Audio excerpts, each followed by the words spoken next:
China is home to some of the most unreal, otherworldly landscapes on Earth. Places that feel like they've been painted by the hands of ancient gods and forgotten by time. Far beyond the bustling megacities and iconic tourist sites lies a hidden world of mist-draped mountains, crystalline lakes, sacred cliffs, and primeval forests, each with its own myth, mystery, and magic.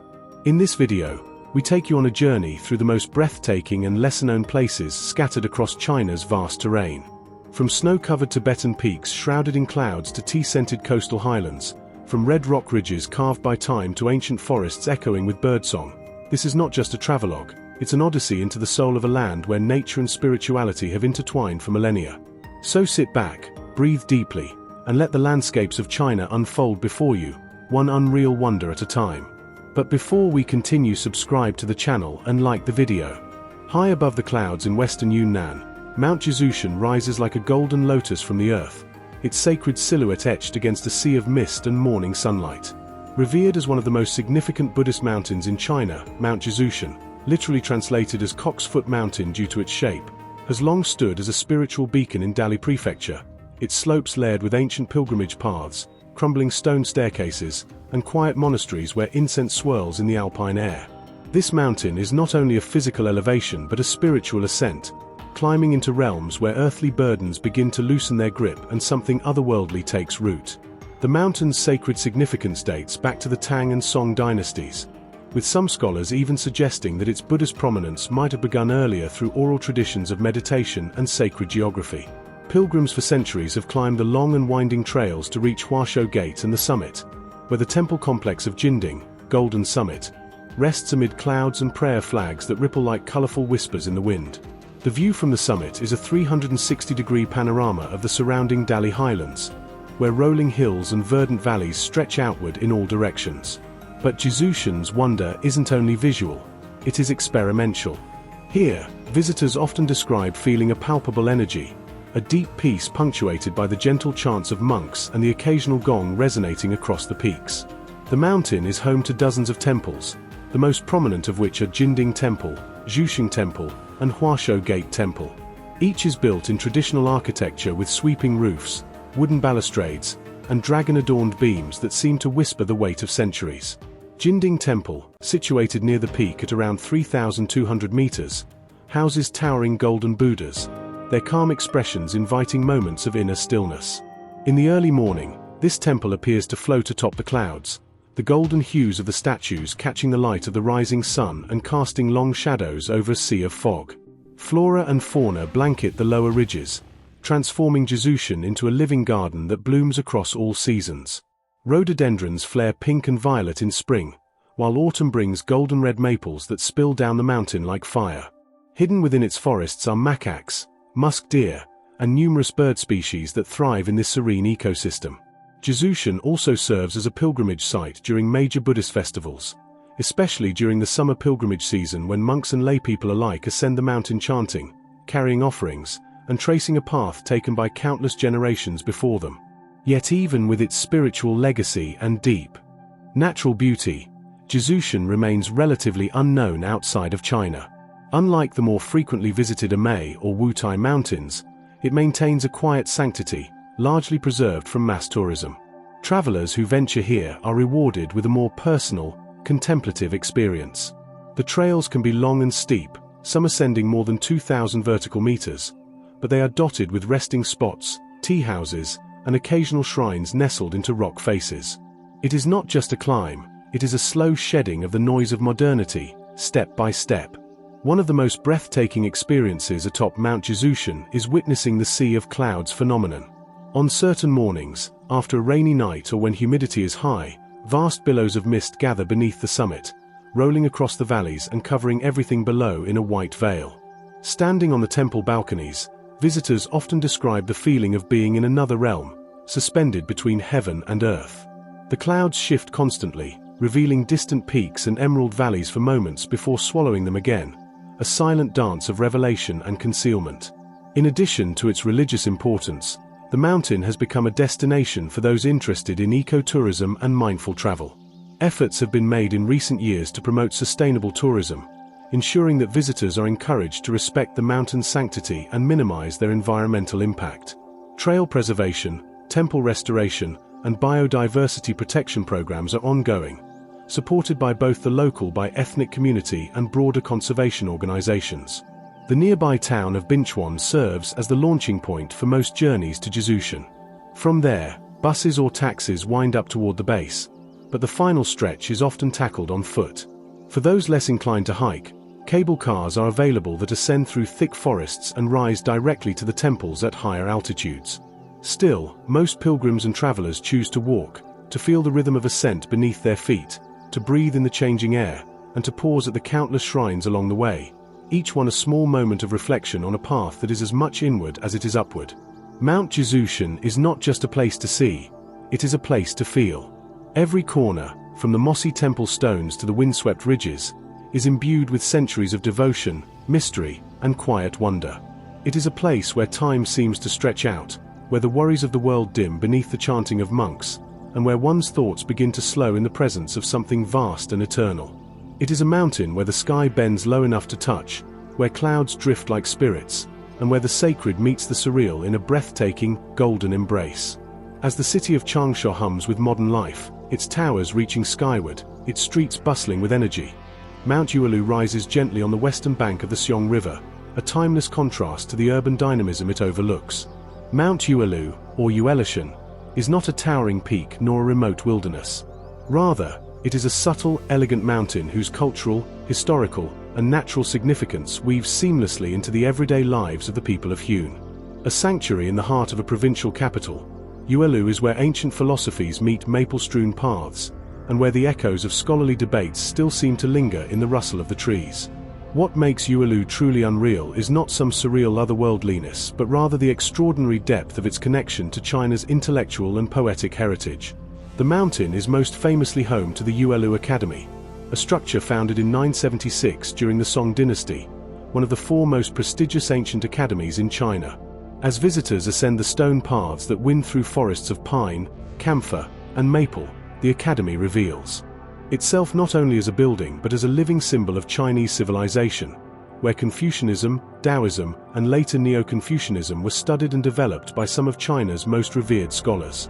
The compound's wooden pavilions, courtyards, and calligraphy-covered halls reflect more than 1,000 years of uninterrupted education and thought. Today, it continues as part of Yunnan University, still echoing with footsteps of students and researchers, its ancient walls absorbing the silent wisdom of centuries. Yet the scholarly ambience is just one aspect of Yuelu's quiet majesty. As autumn arrives, the mountain becomes a tapestry of crimson, gold, and amber. The maple trees that line the ridges and pathways ignite with color, drawing artists, photographers, and walkers into a living scroll painting. Nowhere is this more vivid than in the Awan Pavilion, a quiet octagonal structure tucked amid dense forest. Built in 1792 and renovated several times since, this pavilion became immortalized when Chairman Mao Zedong, himself a student at nearby Yunnan First Normal School, often visited it during his youth to read, write, and contemplate. Today, the Awan Pavilion is more than an architectural gem. It is a symbol of reflective solitude and poetic inspiration, surrounded by fluttering leaves and drifting mists that make it feel suspended in another time. Walking through Yuelu Mountain's scenic area is like tracing a path through China's philosophical consciousness. One passes the Lushan Temple, a serene Buddhist temple believed to date back to the Jin dynasty, where red lanterns swing lightly from temple eaves and the scent of sandalwood incense wafts across quiet courtyards. The temple is flanked by ancient trees, some more than 1,000 years old, whose gnarled trunks are said to hold the memory of thousands of prayers offered beneath their shade. The Lushan Temple, nestled in the trees, carries a stillness that sinks into the soul. It's not grandiose, but intimate, a place where monks in ochre robes sweep fallen leaves in silence, and a visitor's voice feels almost intrusive amidst the gentle rustle of wind through bamboo. Adding to the surreal dimension of Yuelishan is the unique layering of time and memory. Shrines and tombs dot the mountainside, including the grave of Huang Xing, one of the key figures in the 1911 revolution. His tomb, a large stone structure surrounded by pine trees, lies with a view over the city, symbolically watching over the nation he helped transform.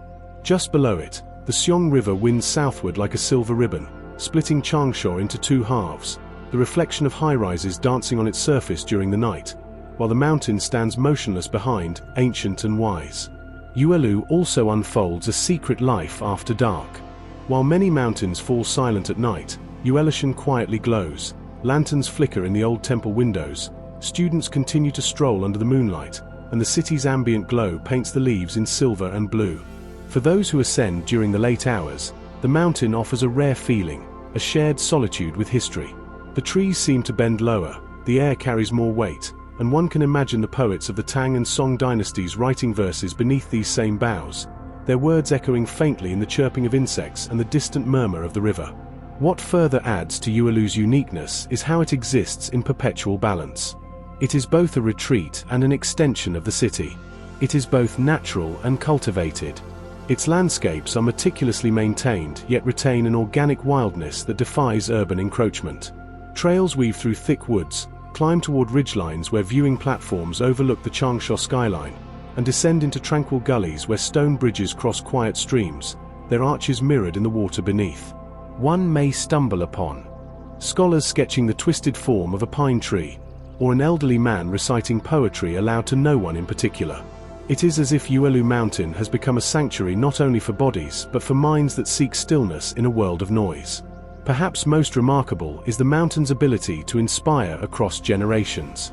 For school children visiting on field trips, for elderly locals who walk its trails daily, and for artists and philosophers in search of solitude, Yuelu represents a type of quiet transcendence. It is a place where the philosophical and the physical landscapes overlap. The mountain does not overwhelm with scale or drama. Instead, it opens itself to those who are willing to walk slowly, to listen carefully, and to appreciate the unreal beauty found in a convergence of forest, stone, history, and thought. Mount Yuelu is not distant or remote. It is not cloaked in snow or surrounded by soaring cliffs. And yet, it is unreal in the way it defies the rush of time, in how it harbors living philosophies among rustling autumn leaves, and in how it makes an ordinary climb feel like a journey into something enduring and vast. It is a gentle mountain, a quiet place where ideas once shaped dynasties, and where they still echo among the trees. Rising in dramatic sweeps from the heart of Guizhou province, Mount Shibing and its surrounding karst terrain present a landscape so wildly textured, so intricately sculpted by time and water, that it appears more as a creation of dream than geology. Officially recognized as part of the South China Karst UNESCO World Heritage Site, the Shibing Karst is among the lesser-known chapters in China's epic book of natural wonders. Yet those who find their way into its maze of limestone ridges, plunging valleys, and river-carved gorges soon discover a terrain of sublime strangeness and unexpected stillness. Unlike the iconic limestone pillars of Zhangjiajie or the sharp peaks of Guilin, the karst of Shibing is defined by its layered flat-topped ridges, steep vertical cliffs, and labyrinthine gullies. It forms a type of plateau karst, a subtler, more horizontal topography than its needle-like cousins. But within that horizontal spread lies complexity. These aren't simply hills and valleys, but fossilized waves of ancient seabeds, lifted over eons and weathered into exquisite relief. The mountains here are skeletal yet lush, their stone ribs cloaked in moss and low-hanging vines, the air thick with the calls of hidden birds and the earthy perfume of untouched forest. The geologic origins of Mount Shibing's landscape reach back more than 300 million years, to a time when this region was submerged beneath a vast warm sea. Over millennia, the slow accumulation of marine sediments, corals, shells, and microscopic organisms formed massive beds of limestone and dolomite. Tectonic activity eventually raised these ancient seabeds into the sky, and rainwater, mildly acidic and endlessly patient, began to carve its way through the stone. The result is a place of astonishing topographic diversity. Knife-edged ridges that run for miles, deep blind valleys and sinkholes, disappearing rivers, natural stone bridges, and caves that burrow like tunnels beneath the skin of the earth. What makes Shibing's karst especially surreal is how sharply the land folds and collapses into itself. One moment you're standing on a wooded ridge, the next you're staring into a yawning chasm, a gorge lined with vertical rock walls and shaded by massive ferns and wild banana trees. The vegetation here is thick and diverse, shaped by the peculiar hydrology of karst environments, where water seeps away underground and resurfaces in surprising places. Botanists have identified a wide range of endemic plant species here, thriving in limestone soils and microclimates created by the jagged terrain. Perhaps the most visually striking element of the Shibing Karst is its stone armor ridges, long, flat crests lined with rows of weathered limestone spires. From a distance, they resemble the plated backs of mythic beasts, serpentine and impenetrable. These ridges are often capped with dense forest, while their flanks drop off in sheer verticality, exposing cross-sections of stone that shimmer with quartz veins and fossilized shells. In some areas, trails hug the sides of these ridges, winding precariously around bends and giving hikers heart-stopping views into the gorges below. In others, no path exists, only the sound of wind and the occasional trickle of water down the rock. The karst system here is also profoundly hydrological. Surface rivers often vanish into underground networks, re-emerging miles away in sudden springs or plunging waterfalls. The Qinglong River, which threads through the region, cuts a serpentine path across this stone world. Its waters turquoise and glassy in the still stretches, roaring and white in the rapids. Kayaking or rafting along the Qinglong offers a perspective unlike any other. Towering cliffs on either side, overhangs dripping with moss, and kingfishers flashing across the surface like sparks of blue light. Local communities have long lived in respectful harmony with this land. The Buye and Miao ethnic minorities are indigenous to the area and have developed unique cultural traditions and architectural styles adapted to the rugged terrain. Stone houses perch on narrow terraces. Hand-carved wooden bridges cross ravines where the fog gathers like spilled milk in the mornings. Local legends speak of dragon kings that sleep beneath the earth, of sacred wells that never run dry, and of spirits that walk the forested ridges at dusk. The karst has shaped not just the geography, but the imagination of its people. Yet despite its profound beauty and scientific significance, the Shibing Karst remains off the radar of most international travelers. Unlike the more commercialized karst areas to the south and east, this region retains a sense of untouched purity. Trails are often unmarked, and the terrain demands careful navigation. But this also means a chance to encounter something rare in modern travel. A landscape where silence reigns, where human presence feels momentary and humbled, and where every turn reveals a new miracle of stone and time. Scientists and conservationists continue to study Shibing's fragile ecosystems and geologic formations. The region's caves, many still unexplored, contain mineral deposits, unique microclimates, and subterranean rivers that could hold secrets to past climate conditions and underground biodiversity.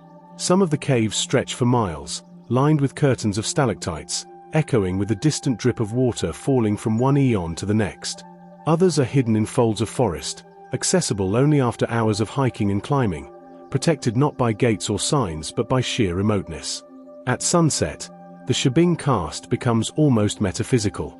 The low angle of light strikes the limestone ridges and paints them in gold and purple. Mist creeps upward from the valleys, catching in the tree branches and hanging like silk. In those twilight hours, with no sound but the distant call of a bird and the sigh of wind through the leaves, the mountain reveals its true character, not just as a landscape, but as a living sculpture, endlessly evolving under the patient hands of time and water. Mount Shibing and its karst formations are not merely geological features. They are an ancient memory, a breathing archive of Earth's past. To walk among them is to feel small, awestruck, and profoundly connected to forces far beyond human scale. And yet, it is this very sense of scale, this tension between the intimate and the immense, that makes Shibing feel so unreal. It is not a place you merely visit. It is a place that quietly transforms you, layer by layer, like stone underwater. Far in the northwest of Yunnan province, where the land begins to press up against the rugged borderlands of the Tibetan plateau, the sky grows higher, the air sharper, and the silence deeper. Here, among this remote realm of snowfields and windswept valleys, rises one of the most ethereal and mysterious mountains in all of China. Mount Meili's West Ridge, crowned by Kawagabo, the highest peak in Yunnan and a mountain held sacred by Tibetan Buddhists. Often cloaked in a veil of swirling clouds, its summit rarely visible for more than fleeting moments, this formidable and awe-inspiring massif stands like a frozen cathedral of white stone, defying the passage of time and man's relentless pursuit of conquest. At 6,740 meters, 22,113 feet, Kawagabo is the crown jewel of the Meili snow mountain range, but it is more than just a lofty summit, it is a deity. Revered by Tibetan pilgrims as the earthly manifestation of a warrior god, Kawagabo is said to guard the Mekong River valley below. Its snowy flanks a symbol of purity, strength, and divine presence. Unlike many of the world's great peaks, Kawagabo has never been summited, not due to lack of human ambition, but because of the immense spiritual significance it holds. Attempts were made, most notably by a Chinese-Japanese expedition in 1991, but all ended in failure and tragedy. 17 climbers perished in an avalanche, China's worst mountaineering disaster at the time, and since then, the local Tibetan government and religious authorities have banned all climbing on the peak out of deep respect for its sanctity.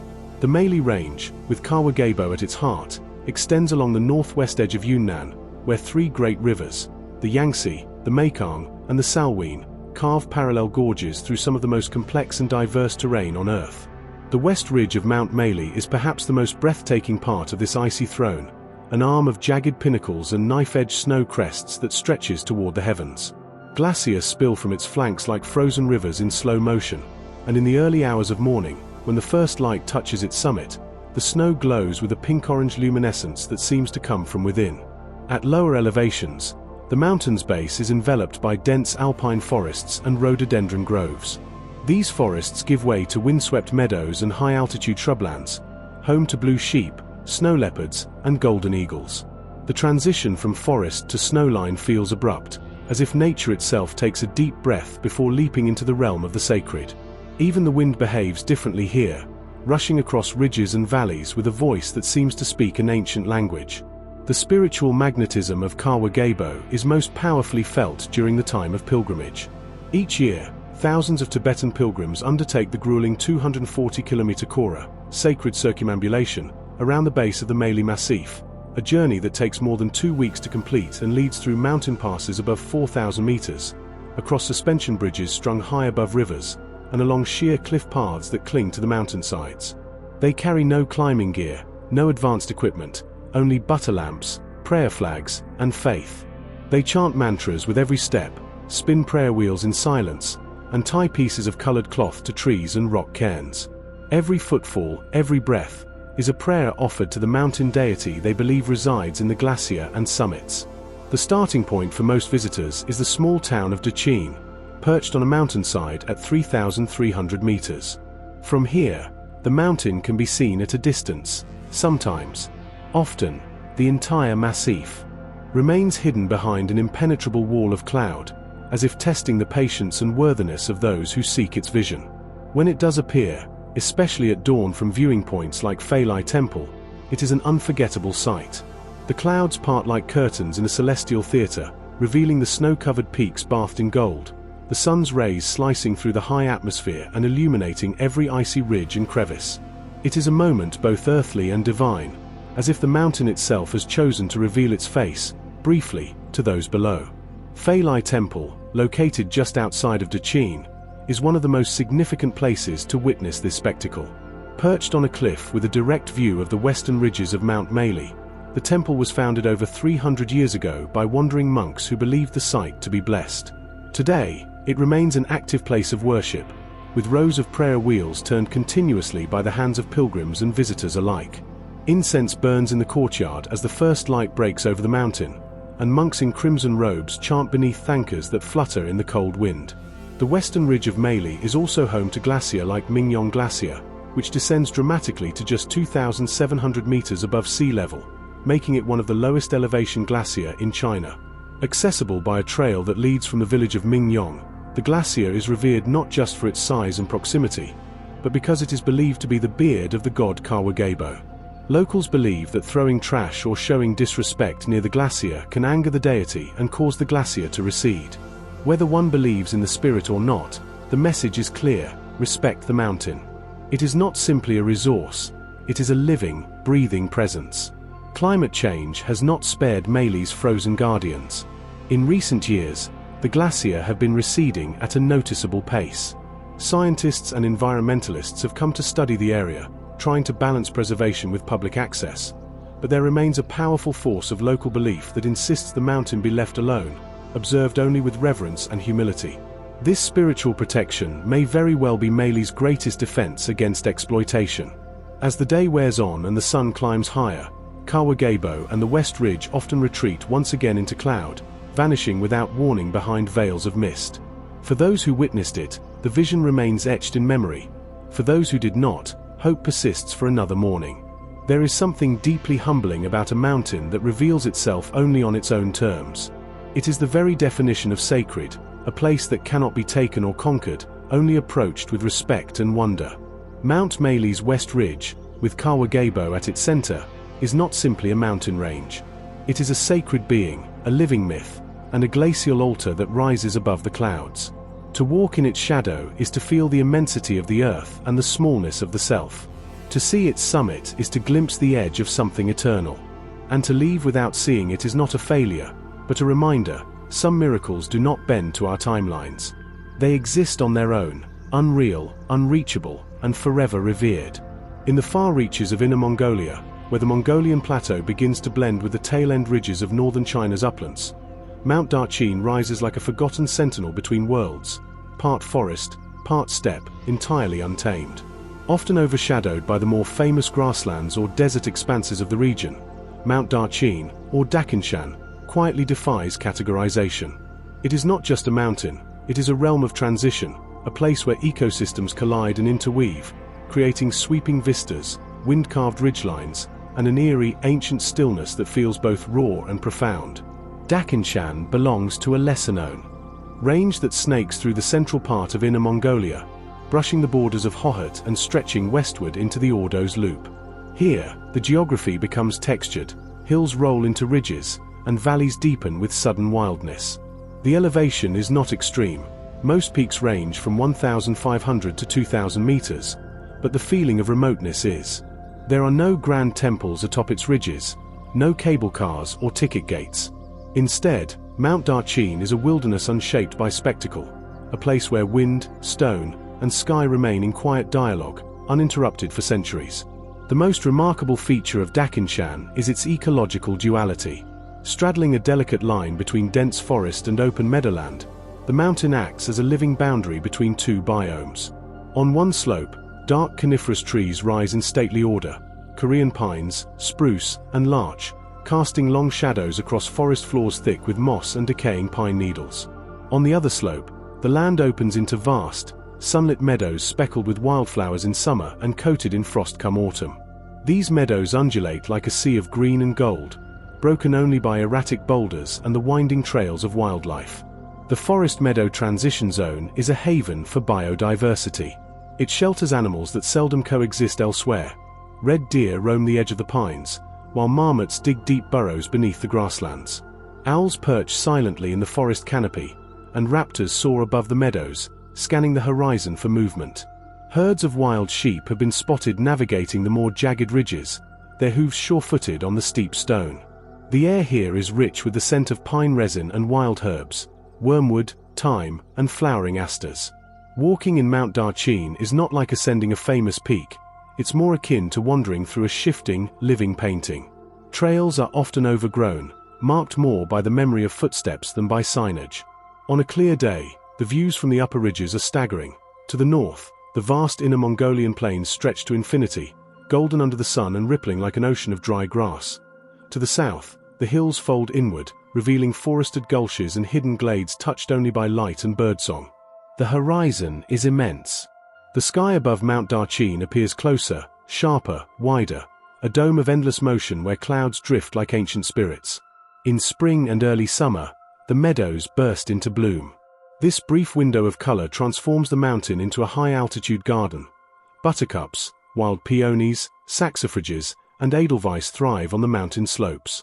Streams trickle down from the heights, born from winter's snowmelt, and snake their way through glens where irises nod and insects dance in golden shafts of sunlight.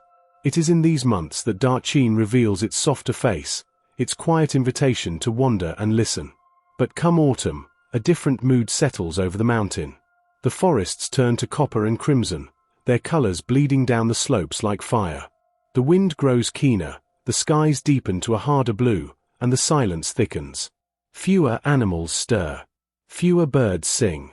The landscape becomes solemn, more introspective. This is when Dakinshan feels oldest, when the ridges seem carved not by erosion but by time itself, and every bent pine and cracked rock carries the hush of forgotten ages. What makes Mount Darqin even more surreal is how deeply it is connected to the cultural memory of Inner Mongolia, despite its lack of fame. Nomadic peoples once roamed these uplands, grazing animals along the meadows and resting under the shadow of the peaks.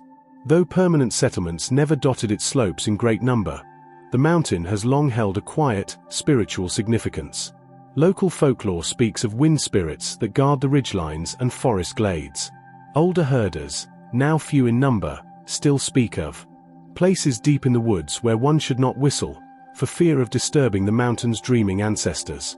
These oral traditions lend Mount Darqin a presence that transcends its physical form. There are no loud signs of religion, no monasteries or shrines, but there is reverence nonetheless. A twisted tree may be adorned with a piece of red cloth. A hidden spring might have pebbles arranged in a circle nearby. These subtle gestures of respect, often unnoticed by outsiders, are expressions of ancient animistic beliefs that persist quietly in the folds of the land. In recent years, conservation efforts have taken root around Mount Darqin, though access remains limited and development minimal. Researchers have begun to explore its unique transitional ecosystems, cataloging the flora and fauna and tracking seasonal migrations. But there is a conscious effort to preserve the mountain's quiet integrity. It is not seen as a site to be developed or monetised, but rather as a place that should simply be left to breathe, observed with respect, experienced without disruption. Reaching Dakinshan is not effortless. The roads that lead toward it often turn to gravel, winding through grasslands and skirting old villages where wood smoke curls from chimneys and children run barefoot under vast skies. Yet that difficulty of access is part of its magic. To arrive at Mount Darqin is to arrive at the edge of something immense and elemental. It is to leave behind the hum of engines and phones and enter a realm where the only sounds are the sighing of wind, the crackle of pine underfoot, and the occasional distant cry of a bird circling far above. Mount Darqin does not offer the drama of vertical cliffs or the spectacle of glacial lakes.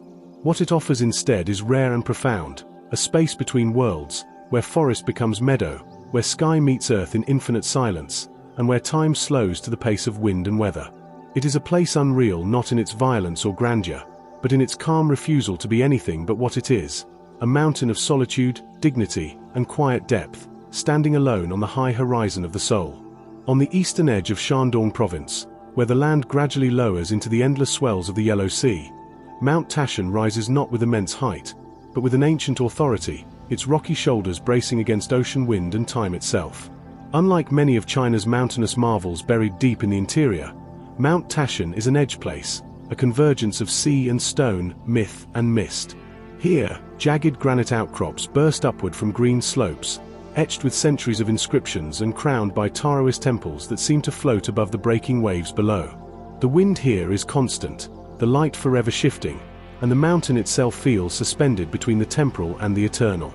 Chashan, or Tower Mountain, is part of the Chashan scenic area near the coastal city of Rizhao, a region shaped as much by salt air and marine breeze as by geological pressure. Though modest in elevation, its highest points reaching only around 500 meters, the mountain's drama comes not from scale, but from exposure. Facing the Yellow Sea, its rocky cliffs plunge steeply toward the surf, while stone ridges fold and twist inward, creating hidden paths, caves, and sudden openings with panoramic views over the water. Standing at the edge of one of these precipices, it's not difficult to understand why the ancients believed this was a sacred place, where the heavens kissed the earth, and the sea carried messages from the beyond. Geologically, Mount Chashan is composed largely of Precambrian granite, some of the oldest exposed rock in the region.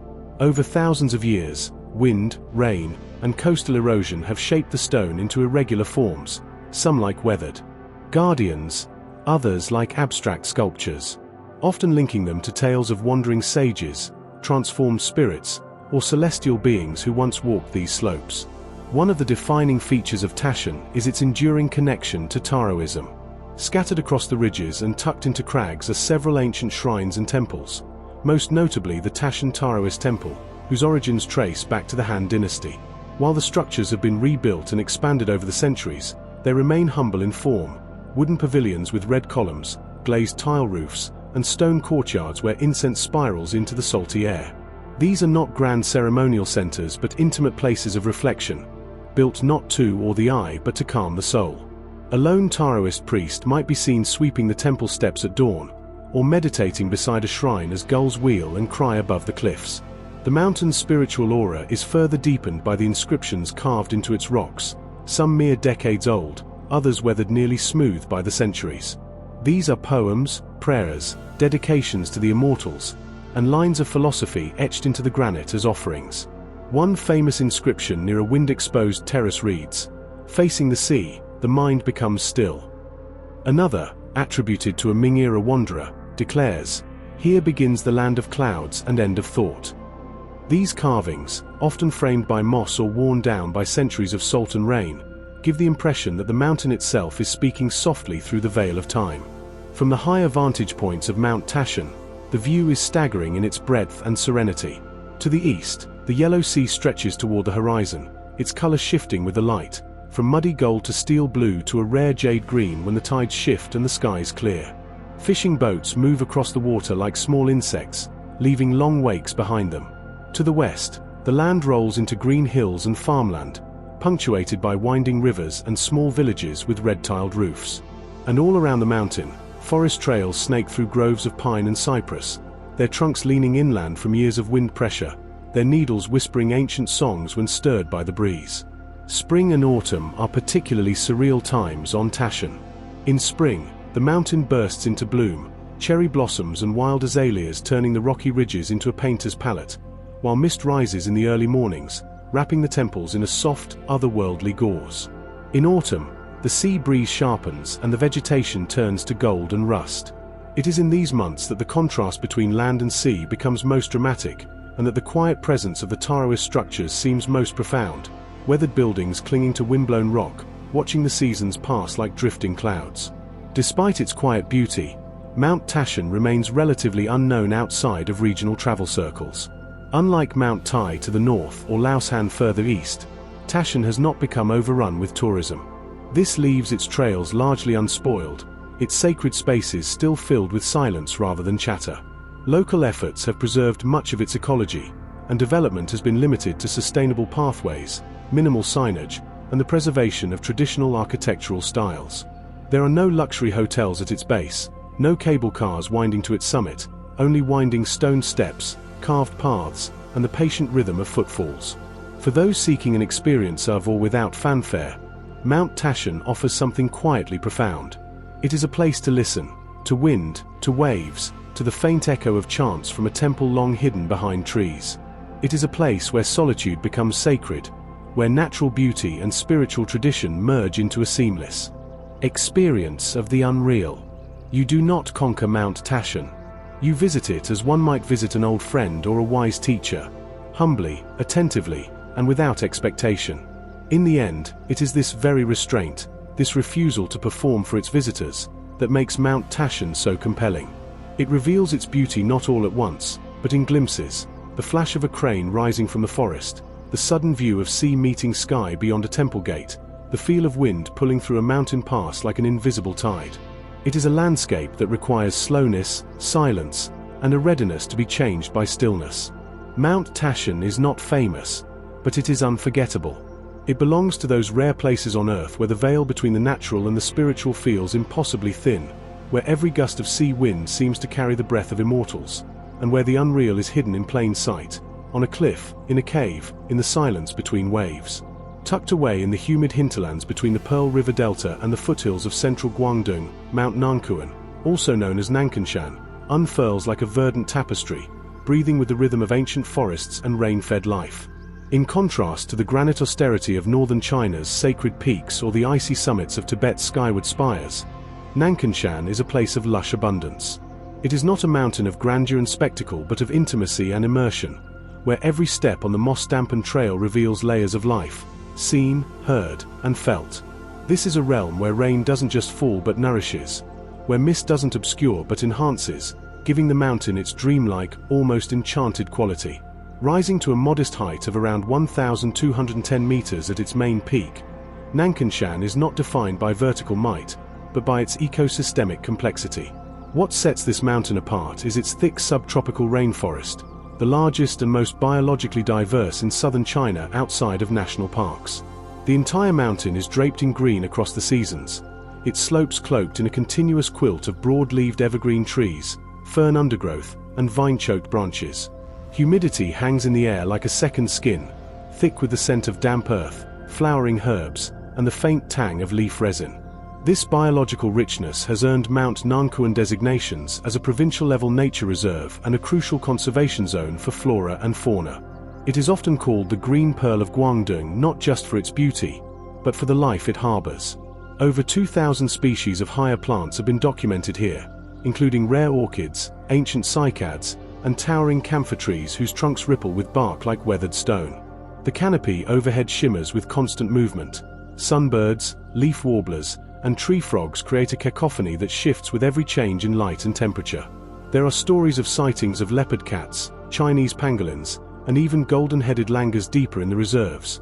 Ghostly presences rarely seen, more often heard or glimpsed as shadows slipping between the branches. One of the most surreal aspects of Nankun is the quality of light itself. Rain is frequent, and mists roll down the slopes like a living presence, breathing between the trunks. Shafts of sunlight pierce through in golden beams, illuminating patches of moss-covered stone or pools where fallen leaves swirl like painted scrolls. In the early morning, dew clings to every surface, leaves, spiderwebs, stone steps, and reflects the rising light in a prism of shifting colors. The forest here isn't just dense, it's alive in all dimensions, from canopy to floor, vibrating with movement, sound, and scent. Walking the trails of Nankun is to walk through a living encyclopedia of biodiversity. The paths are well kept yet minimally intrusive, designed to follow the natural contours of the mountain. Stone steps, wooden boardwalks, and dirt trails lead you past thickets of bamboo groves that whisper with the faintest breeze, across mossy streams fed by pure mountain springs, and into clearings where dragonflies hover above still pools like sentinels of a secret world. One popular path, known as the Cloud and Mist Trail, snakes along the ridgelines where clouds slide over the trees and visibility narrows to a few mystical meters. Hikers often report the eerie sensation of being followed, though it is only the rustle of unseen animals, or perhaps the mountain itself, moving in concert with the visitor. Temples and cultural sites are scattered through the forest like hidden treasures.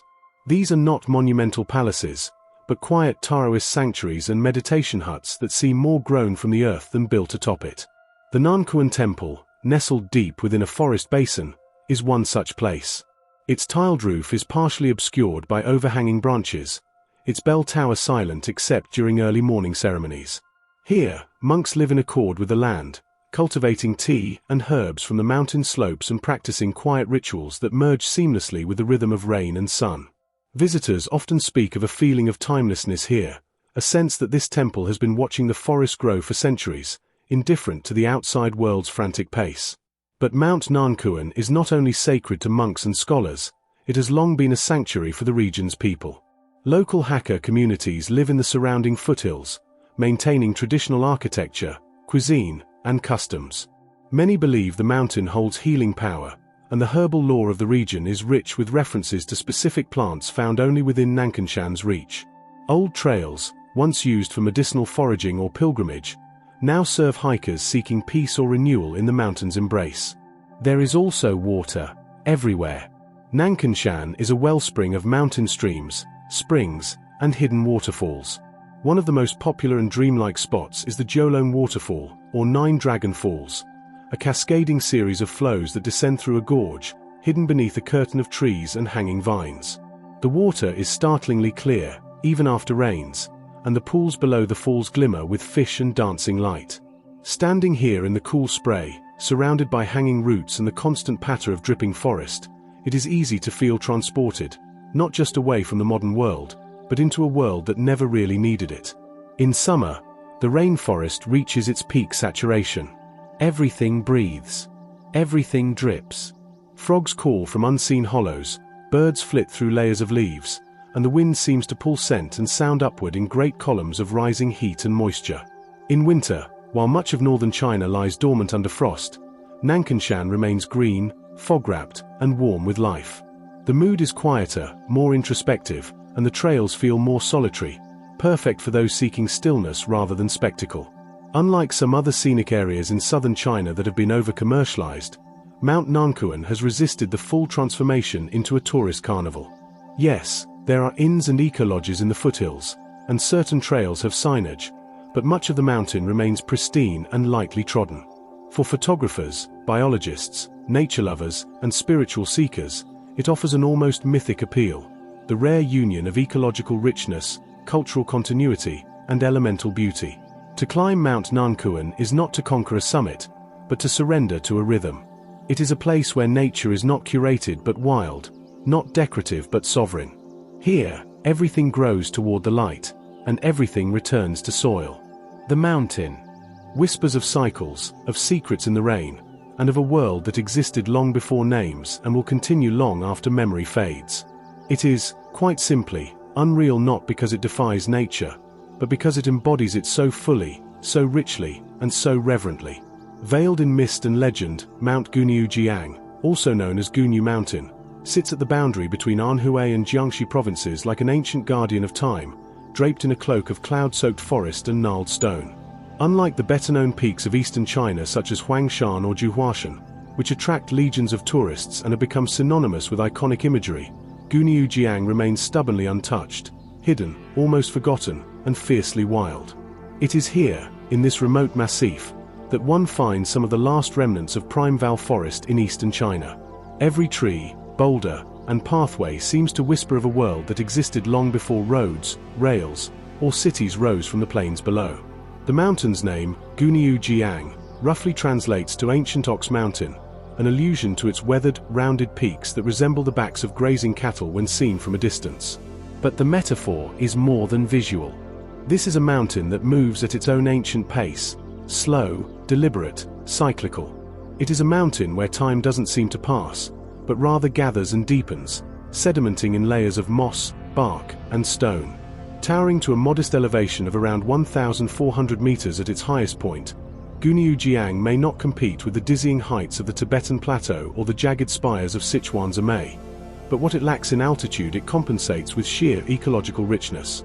The Gunyujiang National Nature Reserve, which encompasses the core of the mountain, protects one of the last and most pristine sections of warm-temperate deciduous broadleaf forest in all of eastern China. In this relatively compact region, more than 1,400 plant species and hundreds of animal species thrive. Many are rare, endangered, or even considered living fossils, survivors from a bygone biological era when dinosaurs still roamed and continents were only beginning to drift apart. Walking through the forest here is a plunge into sensory overdrive. The air is cool and thick with moisture, scented by leaf mold, wood resin, and blooming epiphytes clinging to tree trunks like mossy jewelry. Sunlight filters through layers of green in broken, dancing patches.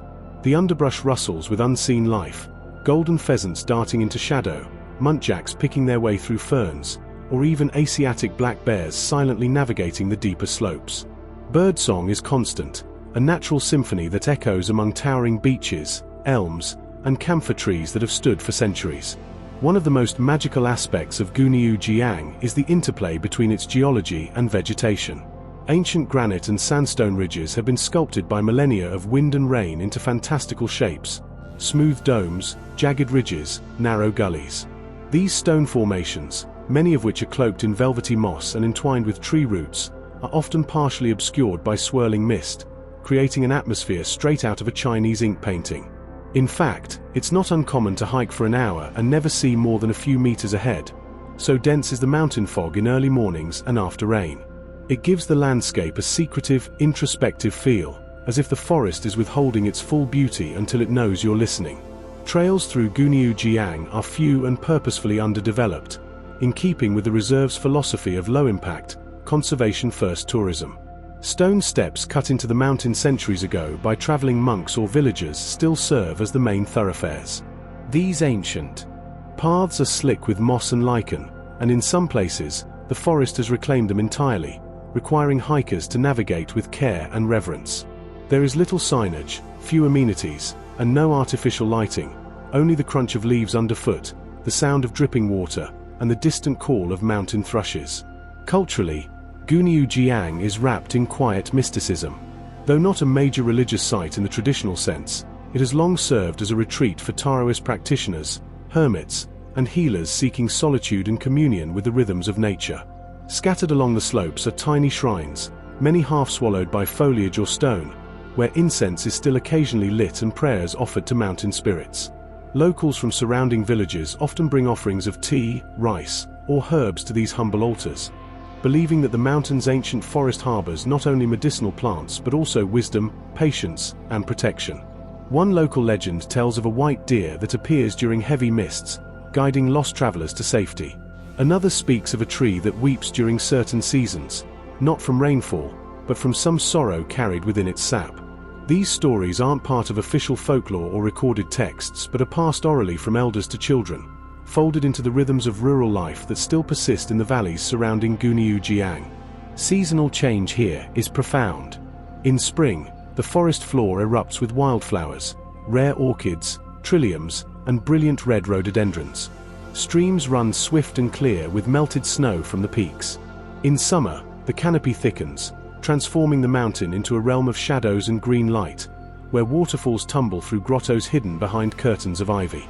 Autumn is perhaps the most visually stunning time, as the entire mountain blazes in gold, amber, and crimson, a final burst of color before winter mutes the palate. Even in cold months, however, Guangdong remains alive, its evergreens standing tall against snowfall, and its stone paths slick but serene beneath a powdery coat of white. But for all its beauty, Guangdong is not without threats. Climate change, expanding agriculture, and illegal logging have begun to nibble at its edges, and conservationists remain vigilant. Yet, thanks to protective measures and increasing ecological awareness, the core of the mountain remains intact, still breathing, still sacred, still wild. To ascend Guangdong is to shed layers of modernity with every step. There is no rush here, no spectacle engineered for the masses. It is a place of quiet immersion, where the journey is not about reaching a summit but sinking into a state of deep ecological presence. Guangdong does not dazzle, it whispers. It does not impose, it invites. It is not a peak to be conquered but a realm to be honored, one moss-covered stone at a time. Far from the well-trodden landscapes of eastern China and hidden beyond the parched hills of Gansu's arid heartland lies a quiet titan, Mount Tongbo, or Tongboshan. While not celebrated with the grandeur of Mount Meili or the spiritual prestige of Wutai, Tongbo remains one of the most enigmatically beautiful and underexplored peaks in the entire northwestern region. It is a place of hushed sanctity and alpine serenity, cradling both natural wonder and the fading echoes of centuries-old devotion carved into stone and whispered by wind. Here, amid the sparsely inhabited uplands of Gansu, where Tibetans, Han Chinese, and Hui Muslims have mingled for generations, the mountain rises modestly but meaningfully, its slopes covered in carpets of highland grass, its outcrops etched with Buddhist murals older than many cities. Mount Tongbo does not tower menacingly but unfolds gently, its undulating ridgelines and broad shoulders offer open arms rather than steep defiance. The altitude, which fluctuates around 3,000 meters in its higher reaches, allows for rich subalpine flora to flourish. In late spring and summer, the slopes burst into color with wild azaleas, edelweiss, and blue poppies, all fluttering under the crisp winds that sweep down from the Qinghai Tibet Plateau. The scent of pine resin mingles with the fragrance of mountain herbs like angelica and rhubarb, some of which have been harvested by locals for generations as part of traditional medicinal practices. What sets Tongboshan apart, however, is not only its natural richness but its spiritual pulse, a quiet, deeply historical beat that resonates from ancient rock carvings, forgotten cave shrines, and centuries-old frescoes painted on sheer cliff walls. Long before paved roads and digital maps, pilgrims walked or rode yaks along dusty paths to reach the mountain, drawn by whispers of sacred images hidden among the stone. Some of these visitors came from the eastern cities of the Tang dynasty, bearing silk and incense. Others were Tibetan monks crossing the highlands to spread the teachings of Vajrayana Buddhism.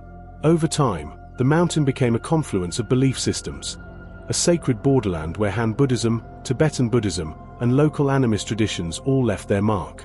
Tucked within a narrow ravine on the mountain's southern face is a series of grottos barely distinguishable from the surrounding rock. These aren't grand temples with gilded gates or wide staircases but humble cave chapels, carved by hand and hidden by time. Inside, one finds walls lined with faded murals, celestial bodhisattvas adorned with jewelry and crowns, wrathful deities surrounded by swirling fire, and serene Buddhas seated in lotus posture amid stylized clouds. These frescoes, rendered in earthen pigments derived from minerals and plants, reflect both Chinese brushwork and Tibetan iconographic influence, showcasing a unique blend of artistic styles that evolved over centuries. Many of the murals are fragmentary, chipped by weather, eroded by rain, or stained by time. Yet even in their partial state, they possess an emotional weight, as if the very stone has remembered the prayers, incense smoke, and chants that once animated these silent halls. Archaeologists believe that some of the grottos date back to the early Tang dynasty, possibly older, while others may have been retouched or repainted during the Yuan and Ming periods, when Gansu was a frontier zone of shifting political and cultural tides. Local oral traditions speak of monks who once lived in isolation among the rocks, meditating through snowbound winters, subsisting on barley cakes and melted snow, and painting divine visions onto the cave walls during trance states. Reaching these sacred sites is no easy task. There are no official signs pointing the way, and few detailed maps exist. Most visitors are guided by local herders, whose familiarity with the landscape is generational and instinctive. The trails wind through alpine meadows where yaks graze lazily under cobalt skies, across rocky crests where the wind howls like a chorus of ghosts, and through forests of dwarf birch and juniper. At certain altitudes, the landscape shifts rapidly. One moment you are walking among flowering meadows, and the next you are navigating scree-covered slopes veiled in icy mist. It is a terrain that demands both respect and attentiveness, a landscape that reveals its secrets only to those willing to approach with humility and patience. In the higher elevations, especially during early morning or twilight hours, clouds often sweep across the landscape in thick white waves, wrapping the mountain in layers of soft silence. It is at these moments that Mount Tongbo's otherworldliness becomes undeniable. The light scatters through mist in shimmering halos, distant yaks appear as silhouettes drifting through clouds, and the silence deepens to a near-sacred resonance. Time seems to suspend itself, disentangling from history, politics, and maps, leaving only the unbroken rhythm of the wind and the slow exhalation of the earth beneath your feet. Though still unknown to most travelers, Tongbo has recently begun to draw interest from historians, conservationists, and photographers who recognize its rare blend of ecological integrity and cultural depth. Efforts have been initiated to catalogue its rock art and protect its fragile frescoes from weathering and unauthorized collection. Unlike many famous tourist destinations, however, Tongbo remains fiercely quiet, untouched by the din of commercialization or the sterile gleam of modern amenities. There are no cable cars, no loudspeakers, no plastic walkways. Even mobile reception disappears as one ascends beyond the last scattering of villages, replaced by the more ancient form of communication between silence and spirit. For the local communities, mostly Tibetan and Hui families, Mount Tongbo is not simply a geographical feature or cultural relic. It is a living guardian. Shepherds leave offerings of tsampa, roasted barley flour, at certain outcrops before leading their herds up the mountain. Children are taught not to shout or laugh too loudly in certain groves, for fear of disturbing the mountain spirits believed to reside in moss-covered stones and hidden springs. Each year, small gatherings form during harvest festivals, where songs are sung beneath the stars and elders recount stories of gods who once stepped onto the mountain in human form, leaving footprints impressed into the stone. To climb Tongbo is not to seek thrill or conquest, it is to listen.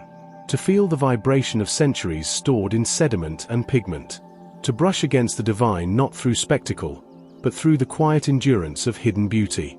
In a nation bursting with monumental peaks and famous sacred ranges, Mount Tongbo remains a whisper in a world of shouts. And yet, for those who venture to find it, it speaks volumes. Nestled amid the mist-wreathed foothills of western Sichuan, Mount Mengding, also known as Mengdingshan, is no ordinary mountain. To the untrained eye, its lush ridges and sleepy villages may seem like any other highland seen in the expansive tapestry of Chinese geography. But beneath its quiet demeanor lies a tale of extraordinary cultural legacy, agrarian genius, and spiritual reverence that stretches back over 2 millennia. This is the birthplace of cultivated tea in China, the very soil where humans first deliberately sowed tea seedlings, tending them with intention and ritual, thereby giving rise to an agricultural practice that would transform not only Chinese society but much of the world. The legend of Mengdingshan begins during the Western Han Dynasty, when a Taoist sage named Wu Lizhen, also known as the Tea Ancestor, is said to have climbed these misty heights in search of spiritual solitude. He was drawn by the serenity of the mountain and the medicinal promise of its plants. Here, he discovered a species of wild tea that thrived in the humid, fertile soil. Rather than simply foraging from nature's bounty, Wu Lizhen began cultivating the plant, carefully selecting seeds and tending to the bushes on purpose-cleared terraces. His experiment was revolutionary for its time. Instead of relying on chance, he introduced the first instance of agricultural tea propagation, planting 7 tea trees on the mountain slopes. These 7 immortal tea trees became the sacred forebears of all cultivated tea, enshrining Mengdingshan as the cradle of one of the most important beverages in human history. The slopes of Mengding are still blanketed by undulating layers of tea terraces today, each contour line of earth a testament to centuries of cultivation, care, and reverence. Rising between 1,000 and 1,500 meters above sea level, the mountain's elevation offers a near-perfect microclimate for tea growth. Frequent rainfall, warm sunlight that filters gently through highland mists, and mineral-rich soils combine to create a terroir of unmatched delicacy. The air is perfumed with the scent of fresh leaves, wet earth, and wild magnolia. Every season brings subtle shifts. In spring, the tea bushes burst with tender emerald shoots. In summer, the canopy thickens under cloud cover. By autumn, gold and crimson foliage frames the deep green rose. And in winter, the landscape retreats into a hushed white silence, preserving the energy of the plants for the next year's bloom. Unlike the vast monoculture plantations found in some parts of modern China, the tea of Mengdingshan is interwoven with ecological diversity. Songbirds flit between the rows, frogs croak from terraced ponds, and bees hum as they drift from bush to flower. Farmers, many of whom have lived on the mountain for generations, move with an unhurried rhythm, understanding the mountain not merely as a source of livelihood but as an ancestral partner in a centuries-old covenant. They pluck leaves with a practiced gentleness, knowing that the plant, if respected, will offer its finest gifts willingly. Tools are simple: woven bamboo baskets, sharp fingernails, and the instinctual knowledge passed down from elders who themselves learned it while knee-deep in mist-covered fields. The most prized varietal from Mengding is the Mengding Ganlu, or sweet dew of Mengding, a green tea so delicate and fragrant that it was once reserved exclusively for emperors. During the Tang and Song dynasties, imperial couriers would make the long journey from Chang'an or Kaifeng to receive the season's first harvest, which was considered an offering to the heavens before it could be consumed by mortal lips. Poets from the Tang era, such as Lu Tong and Bai Ju Yi, extolled the mountain's tea in verses that likened its aroma to orchid petals and its flavor to melted jade. Buddhist monks from nearby temples would brew Mengding tea before dawn as part of their daily ritual, believing its clarity enhanced meditation and purified the body of karmic residue. Speaking of temples, one cannot speak of Mengdingshan without mentioning the majestic temples that dot its flanks like scattered lanterns. Among the most notable is Qiangai Temple, Temple of the Sky Cover, founded over 1,000 years ago and still active today. Perched at over 1,200 meters elevation and often shrouded in clouds, the temple sits on the same site where Wu Lizhen is said to have planted his immortal tea trees. The complex, built in traditional wooden architecture with curling eaves and prayer halls that echo with the sound of gongs and chanting, stands not only as a place of worship but as a living museum of tea lore.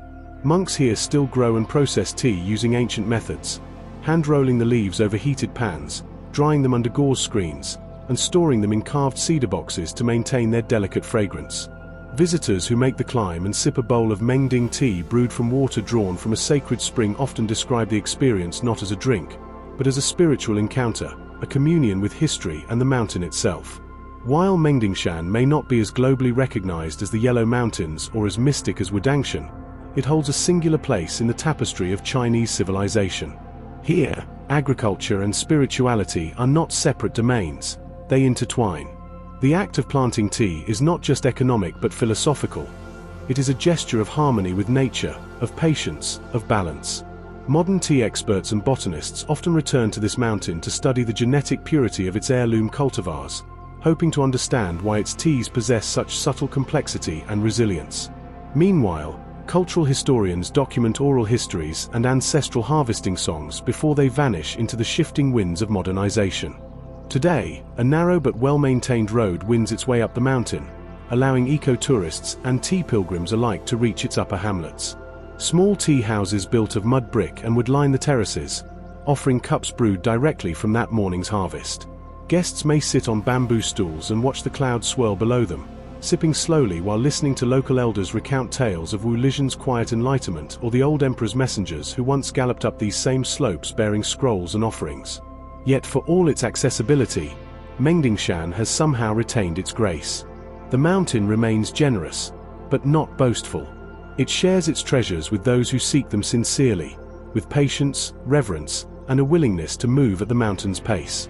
In a world driven by instant gratification, Mengding reminds us that some of the most profound gifts, like a single cup of spring tea, harvested by hand from the same slopes where a sage once walked, are earned only through time, care, and harmony with the earth. Stretching quietly beyond the famed heart of Taoist legend, the Mount Wudang outer ridges in Hubei lie like a hidden passageway into another China, one less touched by time, tourism, or the polished grandeur of its sacred temples.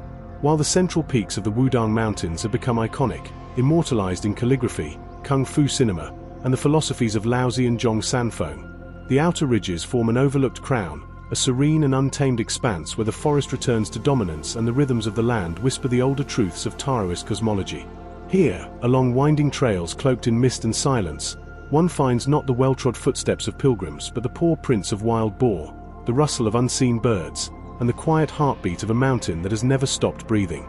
The Wudang Range itself is one of China's most revered sacred mountains, often regarded as the cradle of internal martial arts and Taoist alchemical traditions.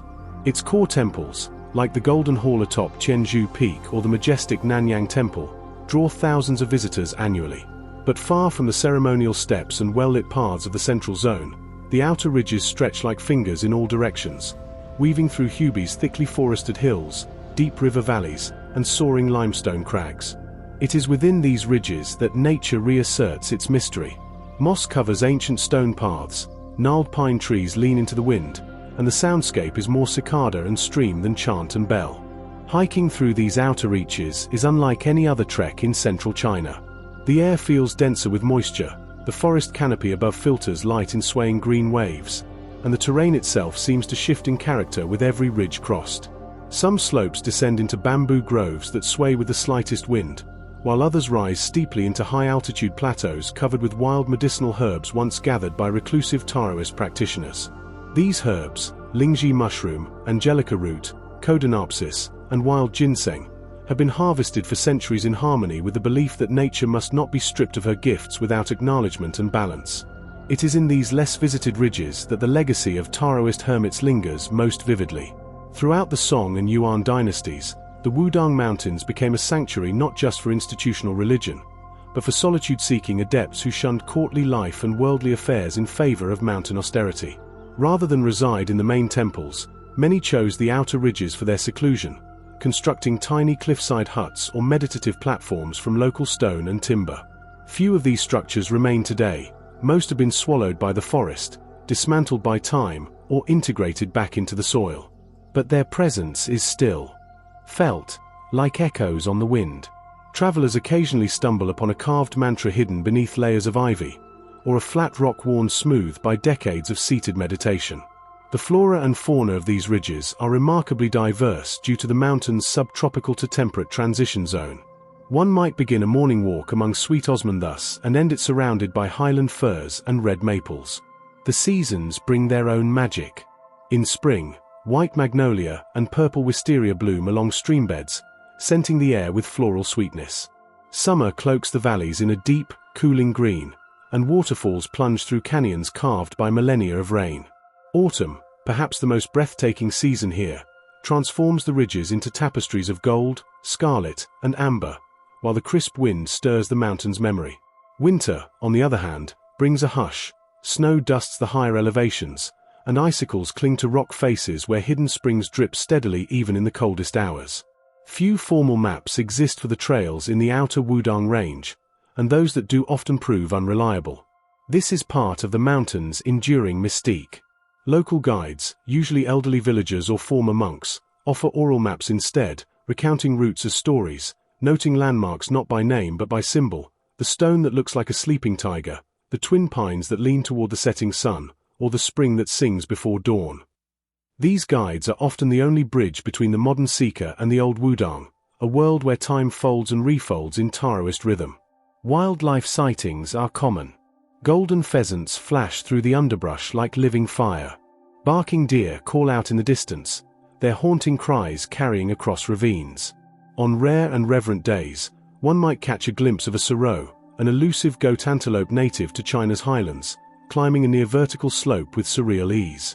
Insect life is abundant and occasionally dazzling.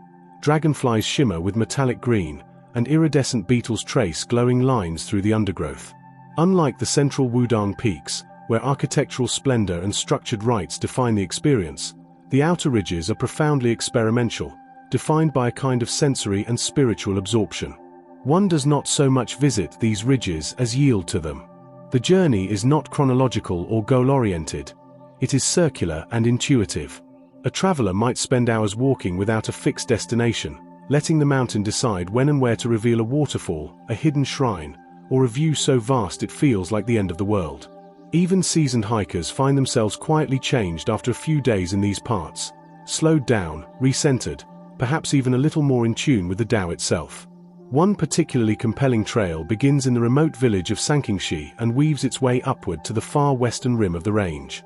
This route, almost entirely undocumented in tourist literature, passes through ghost villages abandoned during the Cultural Revolution, where only the frames of stone homes remain, now covered in vines. Further up, a naturally formed rock arch spans two cliffs, and locals whisper that the immortal Zhong Sanfeng passed through this very place during his final retreat into the wilderness. Whether myth or memory, the power of the mountain blurs the line. There are no loud signs or glossy placards in these areas.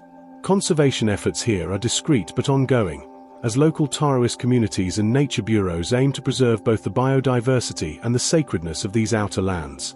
Encroachment from tourism has been minimal thanks to the difficult access and the lack of infrastructure, which paradoxically becomes the mountain's best form of protection.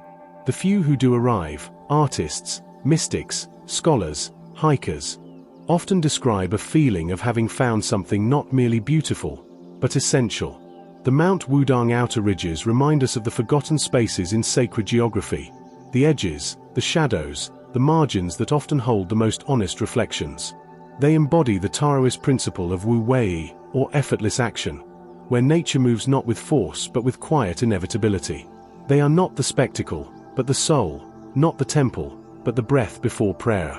Mount Chaya, nestled quietly in Henan province, emerges not with the grandeur of towering alpine giants or the mystique of mist-shrouded Taoist sanctuaries, but with a serene, artistic majesty that echoes the soul of classical Chinese landscape paintings.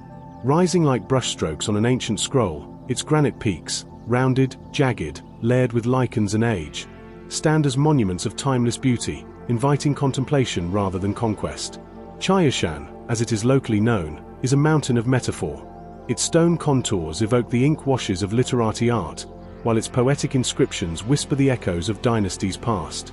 In its soft grandeur, it speaks to a different kind of unreal, one that blurs the line between art and nature, memory and rock, dream and earth. Situated in central Henan, Mount Chaya is part of the larger Debi mountain range and remains lesser known to the outside world, despite holding profound cultural and visual significance.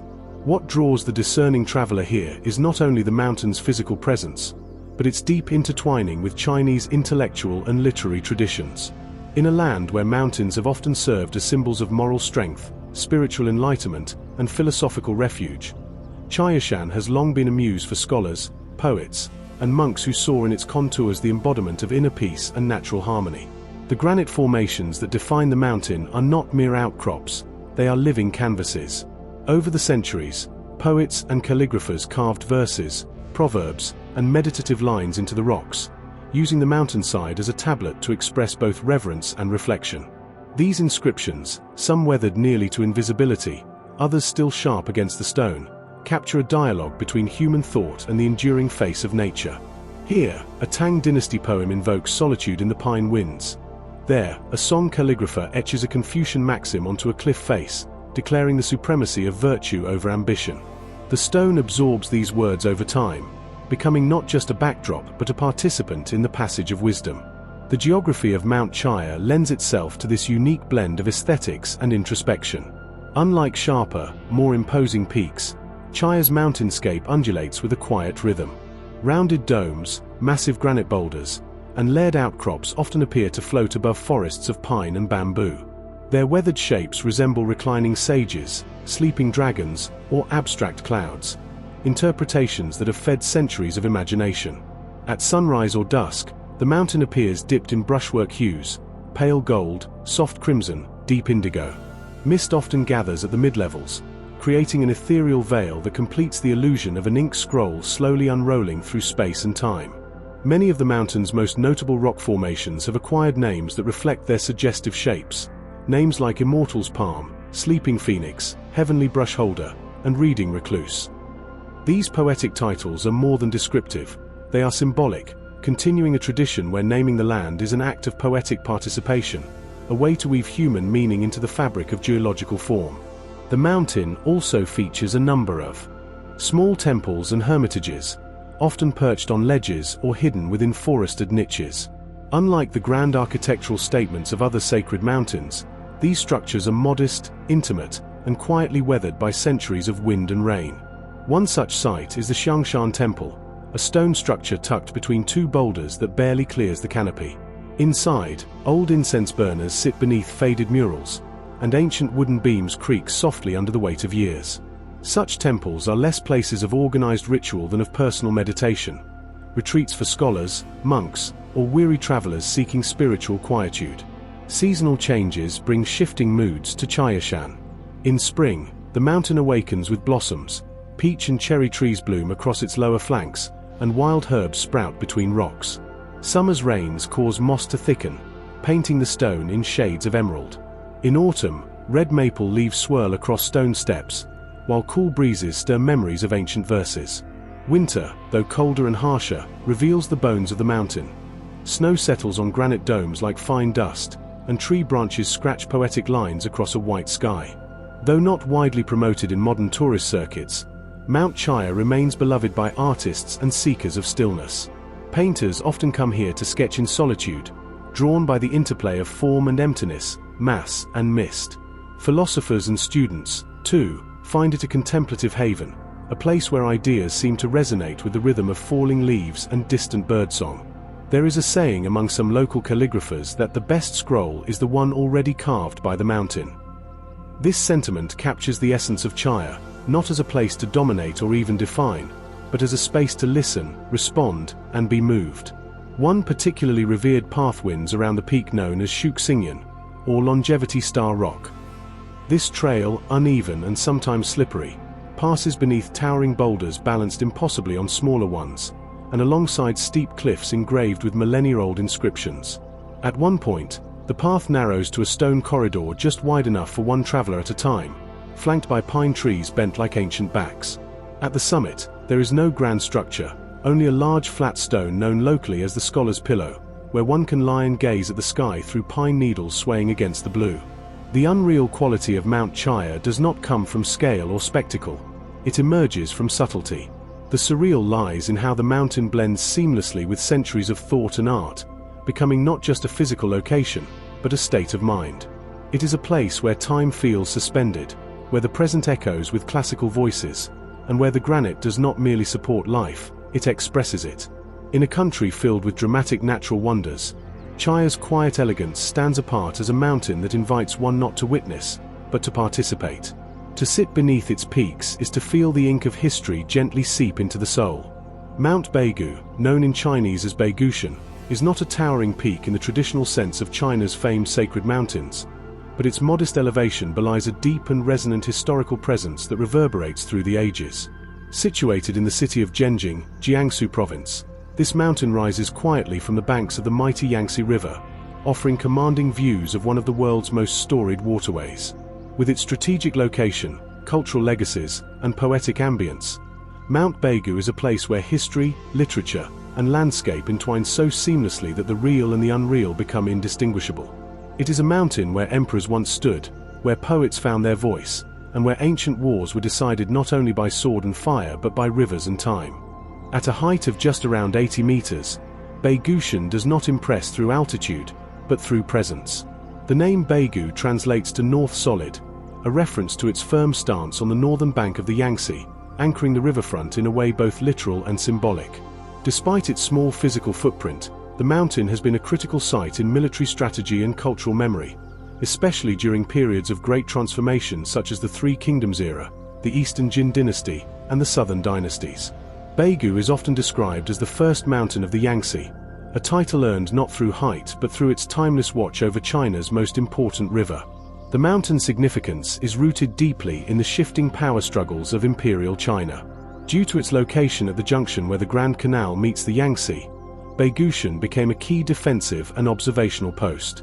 During the Eastern Wu period of the Three Kingdoms, 3rd century CE, it was fortified by Sun Quan, a ruler who recognized its value in both defense and communication. It is said that Sun Quan himself personally oversaw the construction of strongholds on Baigushan, laying the groundwork for the area's continued importance throughout future dynasties. Traces of this martial history remain etched into the mountain's stone and soil. Remnants of ancient barracks and old wall foundations lie scattered across its ridges. The beacon tower still stands, once used to send smoke signals across the river to warn of enemy approach. This tower, now a quiet structure nestled among pines and pagodas, echoes with the silent memory of urgency, of messengers on horseback, and of commanders charting movements across the river's breadth. Yet Beigu is not solely a place of war, it is equally a place of poetry. Perhaps its most enduring legacy is its influence on Chinese literature, particularly in classical poetry. One of the most famous works associated with Mount Beigu is the Tang Dynasty poem Beigu Pavilion by Li Bai, one of China's greatest poets.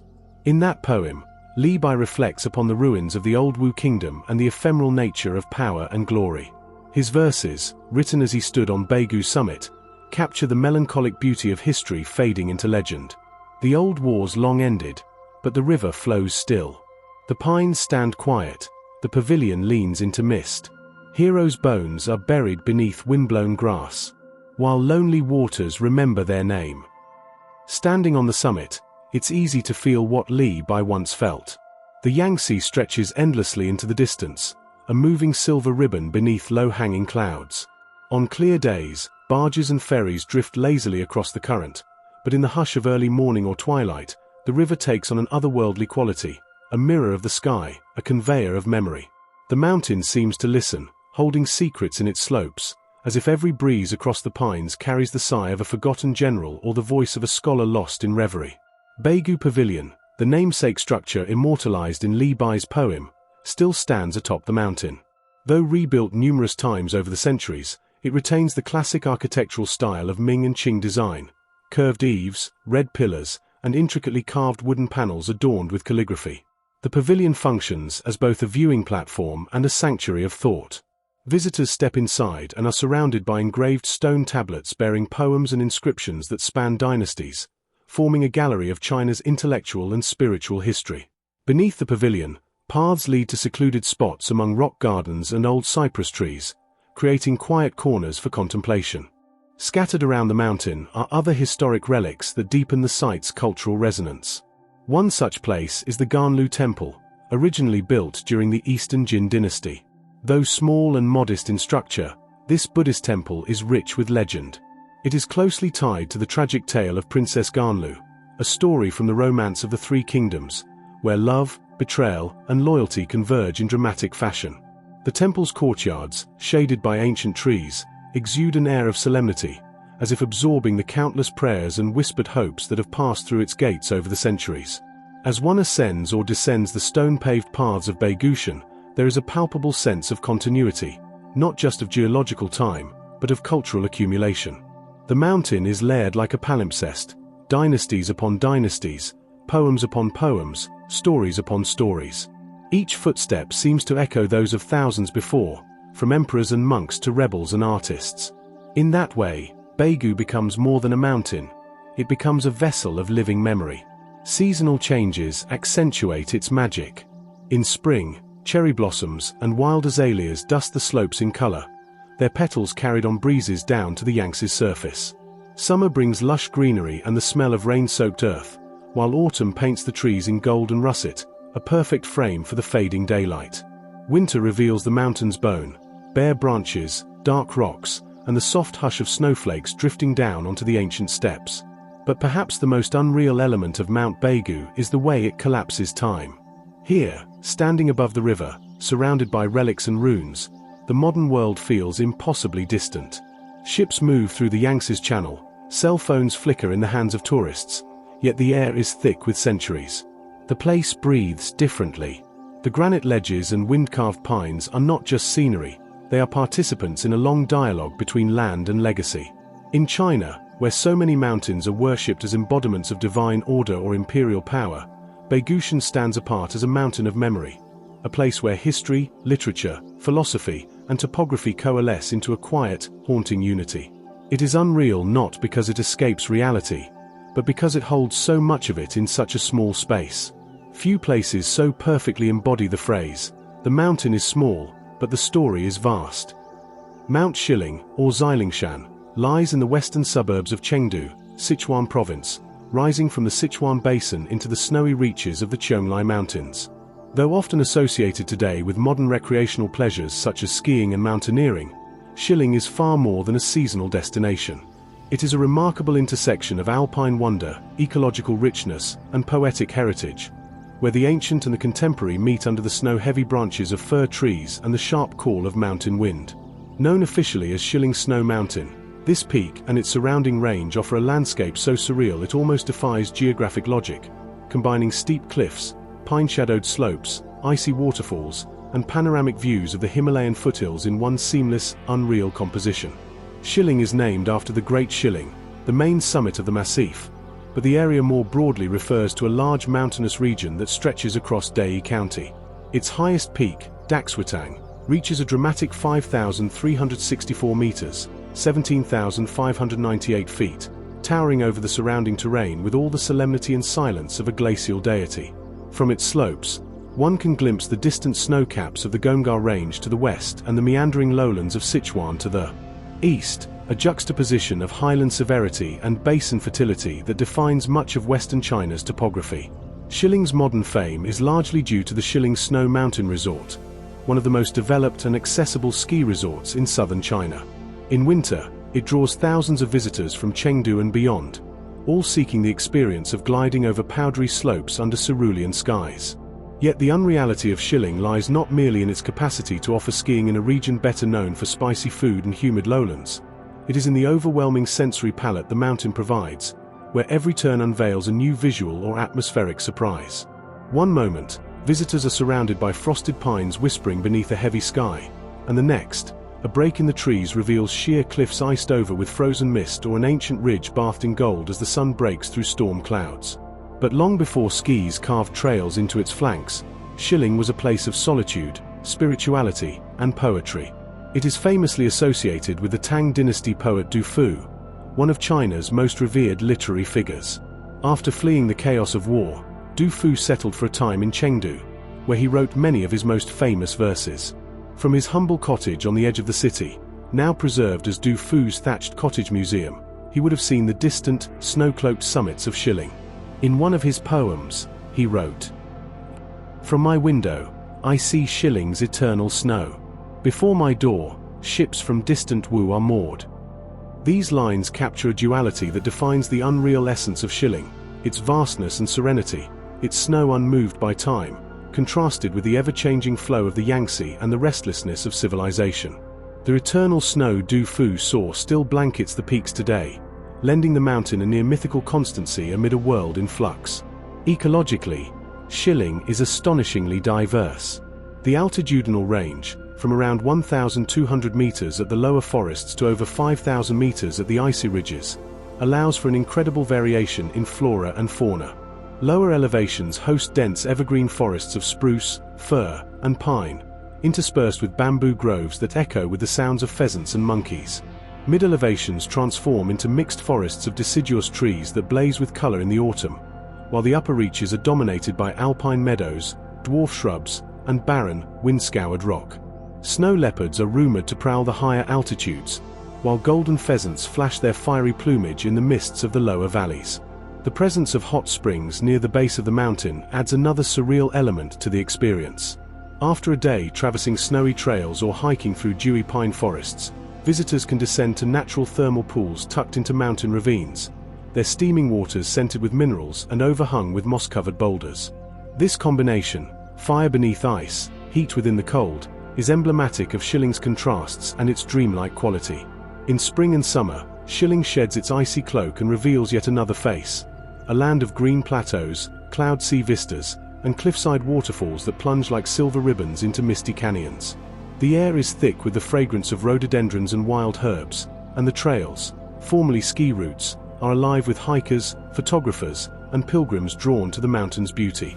One particularly famous viewpoint is the sunrise platform, where on clear mornings, the first rays of light pierce through the east, illuminating layers of clouds beneath your feet.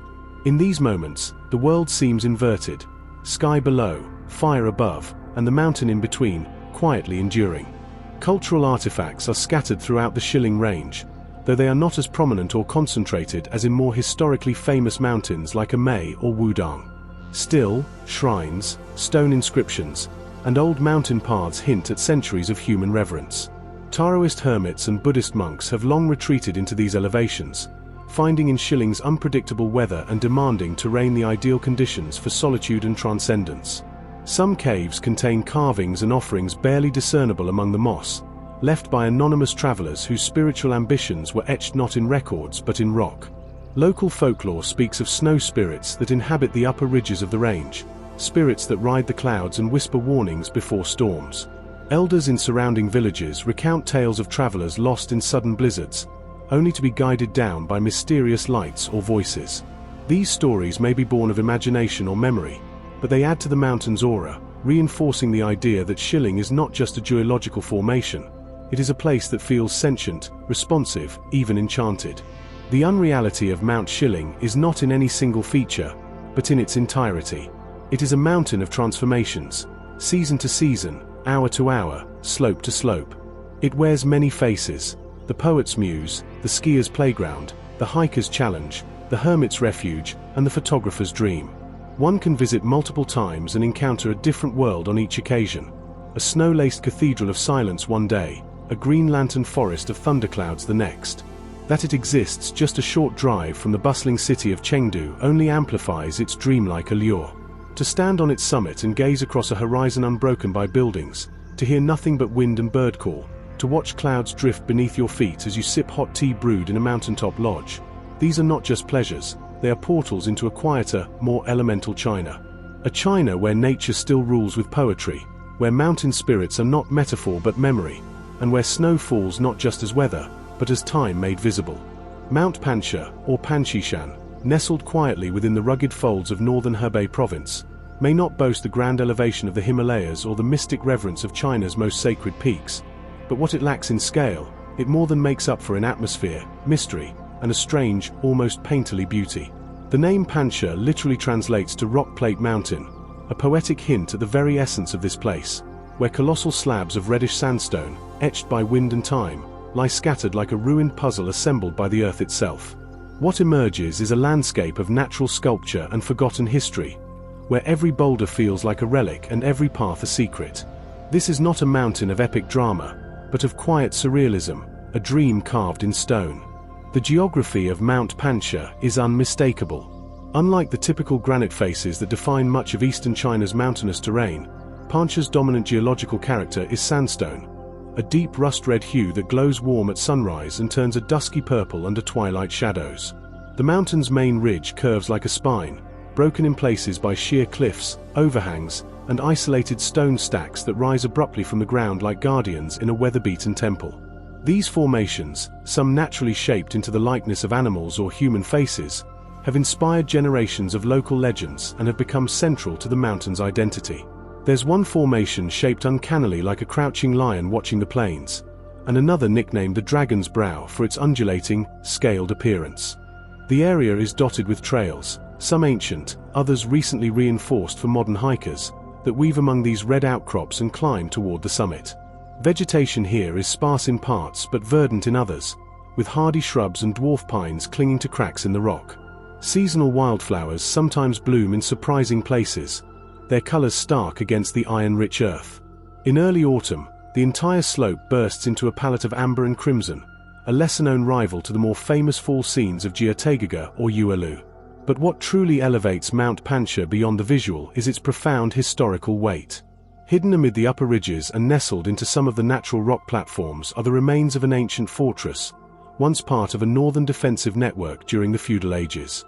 These ruins, comprising stone walls, foundation outlines, and fragments of watchtowers, are believed to date back to the Ming or possibly even earlier dynasties, when the Hebei frontier was a volatile zone, caught in the power struggles between competing northern warlords, nomadic tribes, and imperial outposts.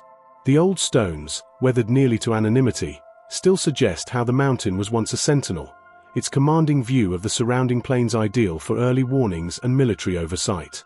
Walking through the site, visitors find traces of a vanished garrison, the outline of a small barracks near a natural cave, a cracked, worn carving of a soldier with a raised spear on one cliffside, even pottery shards buried in the soil, simple clay vessels once used by men stationed in this harsh, remote outpost. The mountain itself becomes a kind of open-air archive, the past layered beneath your feet and upon the walls. Local villagers tell stories of the fortress being haunted, not in the horror movie sense, but with a sort of quiet reverence. They speak of ghostly drums echoing through the rocks on misty mornings, of horses' hooves clattering where no horses roam, and of strange, sudden gusts of wind that carry whispered warnings. These tales may be born from the mountain's inherent eeriness, especially in fog or snowfall when the red cliffs seem to emerge from nothingness like the hulls of long-buried ships. But they also stem from a very real history of conflict, hardship, and isolation, etched permanently into Pancha's craggy bones. Culturally, Mount Pancha has remained largely in the shadow of Hebei's better-known landmarks such as Mount Sangyan or the Taihang Range, but that anonymity has preserved a certain authenticity. There are no massive tourist crowds, no cable cars, and very few artificial structures. The few small temples that do exist, like the cliff-hugging Yunnan temple, are maintained by local monks and volunteers, their incense curling into the pine-scented air in a silent communion with the stone gods around them. These temples often have intimate shrines dedicated to mountain spirits, military deities, or ancestors lost to war, forming a direct line between local belief and the terrain that shaped it. One of the most astonishing features of Chashan is its acoustics. Owing to the density and layout of the stone surfaces, certain ridges and bowls in the rock act as natural amphitheaters. A single shout can echo 5 or 6 times before vanishing into the sky. It's said that generals use these acoustics for relaying commands during battle exercises, and hikers today often pause in wonder when their voices return to them in unexpected patterns. Even birdsong takes on a strange timbre, as if filtered through the stone itself. There's something haunting in this interplay of sound and silence, where even a footstep can feel profound. The sunrise from the summit is another unreal element of the experience. As the sun rises over the eastern horizon, its first rays strike the red rock at an oblique angle, igniting the landscape in blazing orange and gold. In that moment, the mountain resembles a fire-ravaged cathedral, its pillars and parapets cast in molten light. On clear days, the view extends across vast tracts of northern China's drylands, interspersed with river ribbons and ancient farmsteads that still follow centuries-old agricultural rhythms. The contrast between the stillness of the mountain and the motion of the world below creates a sublime moment of reflection, as if the earth itself has paused to watch the light. And then, as the day matures and the mist rises, Mount Pancha returns to its quieter self. Its ridges disappear behind veils of cloud, its stories retreat into rock and memory, and the ruins slumber again beneath the sky. For those who seek not only a hike but an encounter with time, silence, and shadow, Chashan is not merely scenic, it is transformative. A dream wrapped in red stone, history whispered through cracks, and the soft echo of forgotten footsteps reverberating through the Hebei wind. Mount Dawei, or Dawishan, located on the eastern edge of Hunan province near the border with Jiangxi, is a world cloaked in mist and dripping with verdant life, a rainforest mountain that defies the usual image of central China. Here, in this lesser-known emerald jewel of the south, the terrain pulses with the rhythm of rain, birdsong, and wind weaving through thick bamboo groves and ancient trees. It is a realm of cascading waterfalls, whispering fog banks, and hidden ecosystems, unreal not because of stark drama, but because it feels like an untouched corner of a myth that somehow escaped the grasp of time. Mount Dawei is not only a sanctuary for rare species and botanists, but also for the soul-weary traveler seeking an experience suspended between silence and sound, light and mist. The mountain rises to over 1,600 meters at its highest point, its peaks often swathed in dense fog that rolls in like an ocean tide. This constant veil of moisture feeds a vast subtropical rainforest system, one of the most intact in southern China. As you ascend from the foothills, the air thickens with humidity and fragrance. The scent is a mix of wet earth, moss, flowering vines, and the cool crispness of bamboo. Lianas dangle from treetops like nature's chandeliers, and the canopy overhead is a chaotic cathedral of green, pierced only occasionally by shafts of golden light.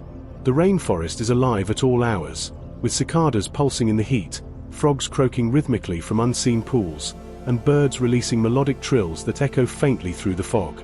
Biodiversity is the signature of Mount Dowei. It is a haven for hundreds of bird species, including the rare Cabot's tragopan and white-necklaced partridge, whose calls sound both plaintive and hypnotic. Ornithologists have described this mountain as one of China's richest birdwatching destinations, though it remains mostly under the radar of international travelers.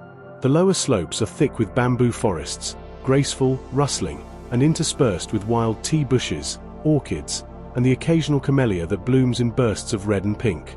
Pandas do not live here, but smaller mammals like civets, macaques, and muntjac deer do, as well as a surprising number of amphibians and reptiles, many of them endemic to the area.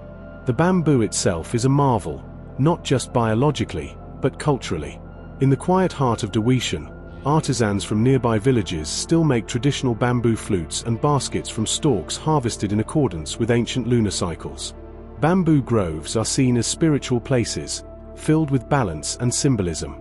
It is not uncommon to find old stone carvings near these groves, simple Buddhist or Daoist symbols etched into large boulders or plaques, offerings left behind by hermits or monks who once found refuge in the solitude of the forest. These carvings are often half covered by moss or ivy, lending them an air of timelessness, as if the forest itself were curating its own temple. The waterfalls of Jizushan are numerous and beautifully unspoiled. One of the most famous, known as Shuanglong Waterfall, Twin Dragons, emerges like a surprise at the end of a winding bamboo trail. The water crashes in two twisting streams down a mossy cliff into a cold, translucent pool that steams faintly on cool mornings. During the rainy season, the mountain hums with water, rivulets flowing down moss-lined gullies, rain dripping from every leaf, and streams that babble endlessly as they race to join the rivers below. There is no silence here, only a symphony of soft, organic sounds layered over one another, a natural white noise that lulls hikers into a trance of awe. One of the unique aspects of Jizushan is its relative inaccessibility. Though infrastructure has improved in recent years, many of its interior trails remain primitive and seldom tread, especially those deeper in the reserve. This isolation has preserved both the ecosystem and the mountain's mystique. Villages in the area, such as those inhabited by the Yao ethnic minority, have integrated into the landscape rather than altering it. Their homes are built from wood and stone, perched along terraces or tucked against the forest's edge, and their lives still revolve around agricultural cycles, local deities, and forest lore. These communities see the mountain not just as geography, but as a living entity, a provider, protector, and judge. Local legends abound, of spirits hiding in the fog, of birds that carry the souls of ancestors, of trees that murmur omens in the wind. There is even a tale of an immortal snake said to dwell in a high, hidden cave, emerging only on certain moonless nights to drink from the mountain springs. Whether taken literally or as metaphor, these stories reinforce the sense that Jizushan is a place where the material and spiritual worlds blur into one. In winter, Mount Dowei transforms once again.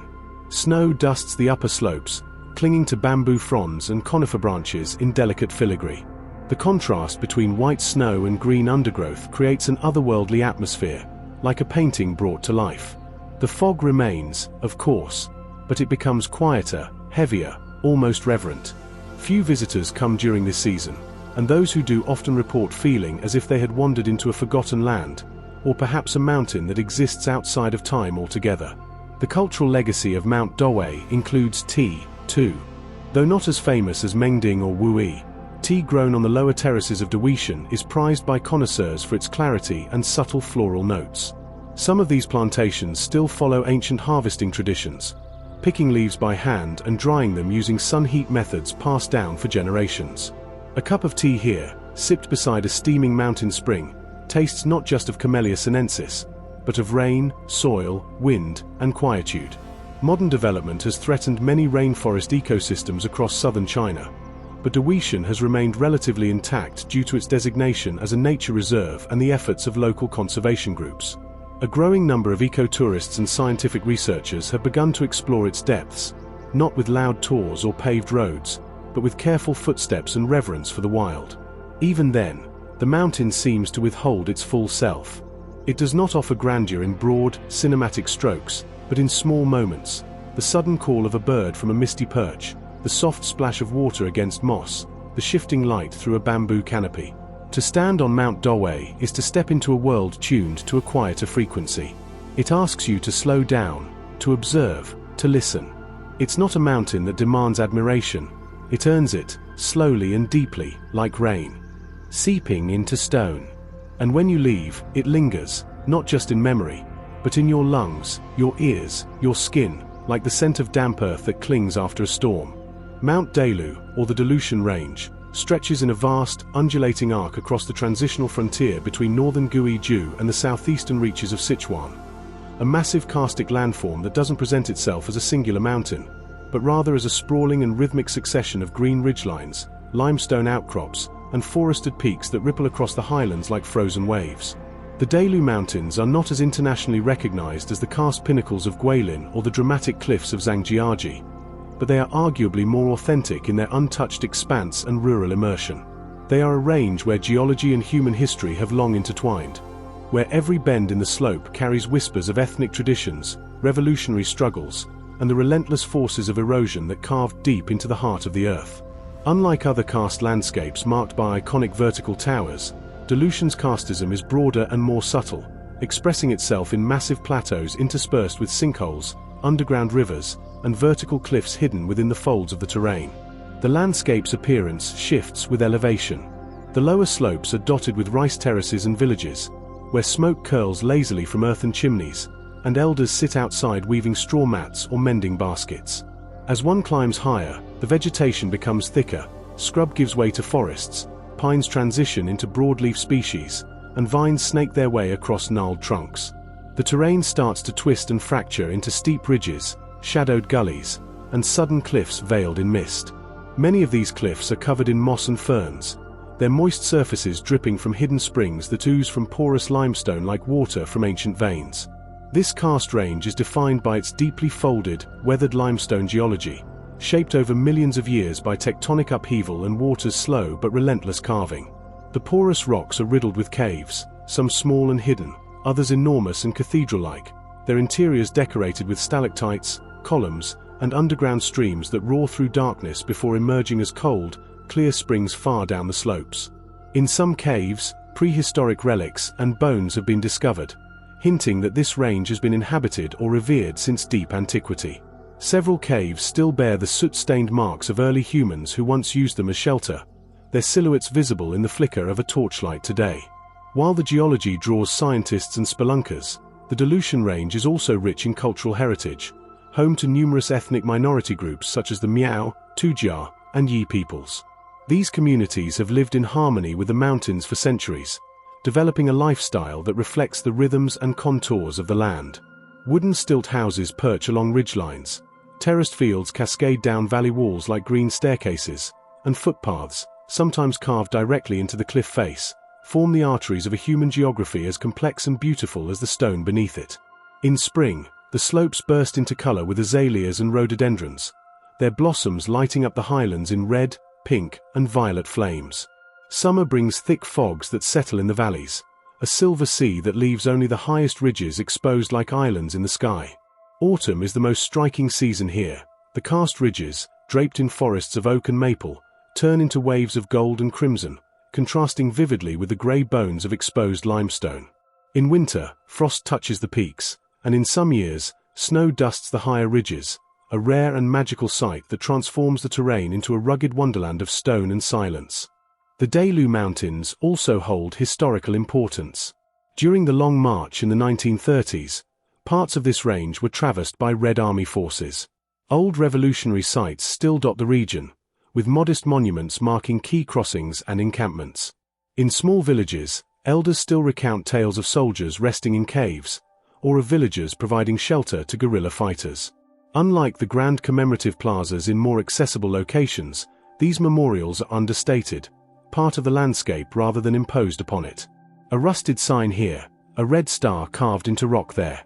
They serve as quiet witnesses to a pivotal time in China's modern history, adding yet another layer of depth to the already multifaceted mountains. Perhaps most extraordinary is how isolated much of the Jizushan range still remains. Even as infrastructure creeps closer, with roads and modest tourism initiatives reaching some of the outer valleys, large portions of the range are untouched by development. In these places, the only sounds are those of birds, wind, and the occasional splash of water echoing from unseen caverns. The remoteness is not accidental, it is intrinsic to the mountain's character. Trails through the interior are often narrow, muddy, and winding, requiring local guides and endurance to traverse. Some summits are barely documented, known only to nearby villagers or forest wardens, who protect the slopes from illegal logging and poaching. Biologically, Jizushan is a treasure trove. It shelters a host of rare and endemic species, some of which exist nowhere else on Earth. Botanists and zoologists continue to discover new organisms in its secluded ridges and caves, including rare orchids, mosses, and amphibians adapted to the unique karst microclimate. The caves themselves are ecosystems unto their own, home to blind fish, translucent crustaceans, and bacteria with strange genetic properties. On the surface, birds like the silver pheasant, Chinese francolin, and various thrushes fill the forests with their calls. Butterflies flutter across sun-dappled glades, and dragonflies skim across hidden mountain pools as if in dance with the wind. Local myths add another dimension of wonder. Many ridgelines bear names like Sleeping Dragon or Hidden Phoenix, echoing folklore that speaks of celestial creatures and ancient sages who once dwelled in the mountain's crevices. Caves are said to house spirits, both benevolent and mischievous, while old trees are sometimes wrapped in red ribbons, left by worshippers asking for blessings or protection. On certain nights, festivals light up some of the valleys with drums, fire, and traditional dances that echo across the stone like heartbeat rhythms passed down through generations. Despite its relative obscurity, the Jizushan range holds a profound magnetism. It doesn't dazzle in a singular moment. Rather, it seeps into the senses slowly, like fog winding through trees or water wearing down stone. It invites exploration not through spectacle, but through subtlety. It rewards not the hurried traveler, but the one who listens, waits, and walks gently. In a world increasingly defined by spectacle and speed, the Dalu Mountains remain a rare realm, a landscape that asks for reverence, patience, and presence. To visit Jizushan is not just to witness nature's ancient artistry, but to engage with the quiet endurance of life across time, stone, and story. It is a place where geology speaks, forests remember, and the path always winds deeper into mystery.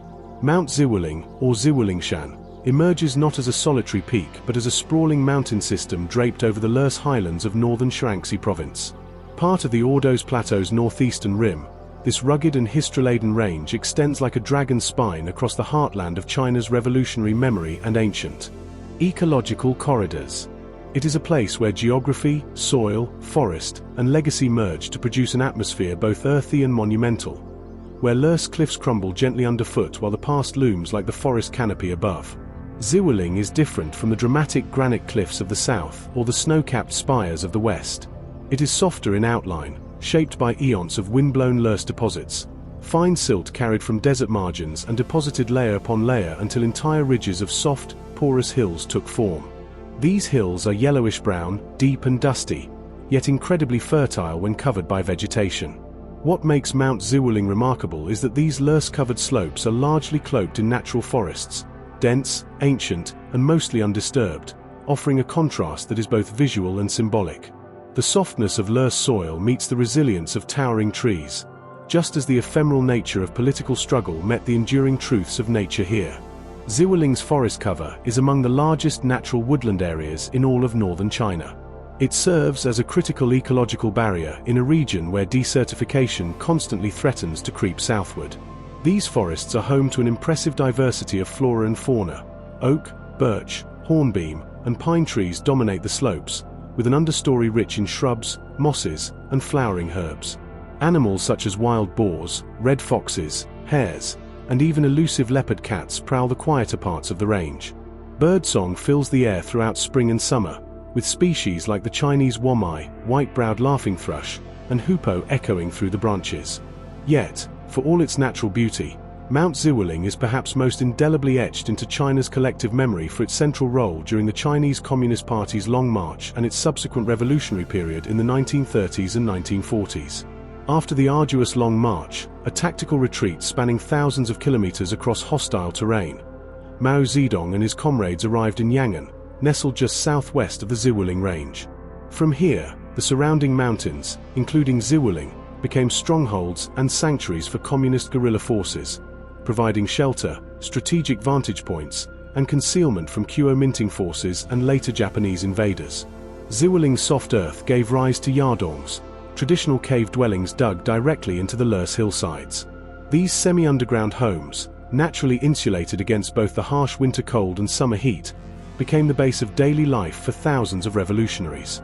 Entire command centers, hospitals, printing presses, and meeting rooms were hidden within these cave homes throughout the Ziwuling zone. Some of these yardongs still survive today, preserved as historical relics with old lanterns, typewriters, and sleeping mats frozen in time. Others remain quietly inhabited by local villagers, who have maintained this form of earth-sheltered architecture for generations. Ziwuling also hosted numerous secret supply lines, hidden footpaths, and watchpoints that were vital to the Red Army's survival.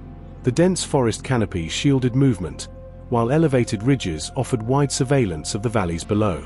Historical markers scattered across the mountain today commemorate key revolutionary events: field meetings led by Mao himself, the drafting of foundational ideological papers, and small but pivotal military skirmishes fought under the shadow of its trees. For many Chinese, Ziwuling is more than a forested hill range.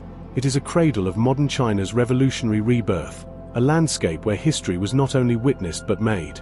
Despite its historical gravity, Ziwuling is relatively unknown outside of Shaanxi and certain academic circles. Unlike the polished patriotic tourism of Jinggangshan or the sweeping museums of Yunnan proper, Ziwuling feels wild and lived in. The trails are mostly earthen footpaths winding through thick trees, often muddy or scattered with fallen leaves. You may walk for hours without seeing another person, just birds darting through the canopy and squirrels chattering from above. It is precisely this unmanicured, breathing presence that gives Ziwuling its haunting power. In the spring, the range erupts with wildflowers, yellow forsythia, purple wisteria, and delicate peonies. Summer brings dense humidity and the rumble of distant thunderstorms that sweep across the plateau. In autumn, the trees turn golden, their leaves floating down in slow spirals that seem to suspend time. And in winter, light snow dusts the Lurs slopes like powdered sugar, lending a stark serenity to the sleeping forest. At all times of year, mist is common in the early morning, rolling through the valleys and up the ridges like pale ghost smoke, whispering secrets between trunks and stones. For researchers, Ziwuling is a natural laboratory. Its Lurs forests form part of a vital ecological corridor connecting the northern Lurs Plateau with the Qinling Range to the south. Soil scientists, ecologists, and conservationists study this zone intensely, not only to preserve its unique biome, but to understand how to protect similar Lurs forest systems from erosion and degradation elsewhere in China. Reforestation and preservation efforts have taken root in recent decades, especially as awareness grows of the mountain's dual significance, ecological lungs and historical soul. In recent years, small eco-tourism initiatives have begun to surface, mostly led by local communities aiming to combine heritage conservation with sustainable tourism. These offer guided walks through revolutionary sites, storytelling sessions around fire pits, and lessons on traditional earth-building techniques. Such initiatives are careful not to disrupt the mountain's serenity, instead channeling its quiet dignity into an educational and emotional experience that remains grounded in place. Mount Ziwuling is not about grand vistas or iconic peaks. Its power lies in its continuity, a living, breathing testament to both the Earth's memory and a nation's transformation. It is a mountain that does not scream its beauty but murmurs it, in the rustle of trees and the worn steps of revolutionaries who once walked its shaded paths. To visit Ziwuling is to touch the deep fabric of China's past while walking through a forest that still breathes, still shelters, and still remembers. Mount Nanling's main ridge, stretching across the tri-border region of Guangdong, Yunnan, and Guangxi, is one of China's most significant ecological corridors and geologic thresholds. This vast subtropical mountain system is more than just a physical border between the northern and southern halves of the country. It's a climatic divide, a biological cradle, a place where mist gathers eternally in valleys carved by time, and where forested peaks hide secrets whispered by wind and rain for millennia. Known in Chinese as with a QNG, The Nanling Mountains are actually a complex network of ranges and ridges, of which the main ridge forms the central backbone. This core stretches for hundreds of kilometers, a seemingly endless series of peaks, forested spurs, and sun-dappled ravines. It connects a chain of lesser-known mountains like Dayu, Mengzhu, Jupang, Yucheng, and Fujian ranges, each one contributing its distinct microclimate, ecology, and cultural heritage to the wider Nanling body. What makes the main ridge of Nanling extraordinary is its rich layering, both geological and ecological. It serves as the great watershed separating the Yangtze River basin to the north from the Pearl River system to the south. Rainfall here feeds some of China's most crucial river systems, and the mountains trap moisture rising from the South China Seas, feeding dense cloud forests that are rare outside tropical regions. These montane rainforests, usually found only closer to the equator, exist here thanks to a mix of latitude, altitude, and geography. Walking through these forests, the air is perpetually humid, the scent of moss and loam rising with every step. Thick trunks of ancient trees are swaddled in vines, their bark cloaked in lichens of every hue. Ferns the size of humans unfurl from the underbrush, and entire hillsides are crowned by rhododendrons and camellias, some so rare they exist nowhere else in the world. Bamboo groves rustle like whispered chants, and the call of birds, many endemic, echoes through the canopy. Nanling's biodiversity is staggering. The main ridge supports thousands of plant species, including ancient lineages like the Cathaya argyrophylla, a rare conifer that dates back to the Tertiary period. Botanists consider the region a refuge of relics, meaning many species here survived the ice ages when colder temperatures wiped out their relatives elsewhere.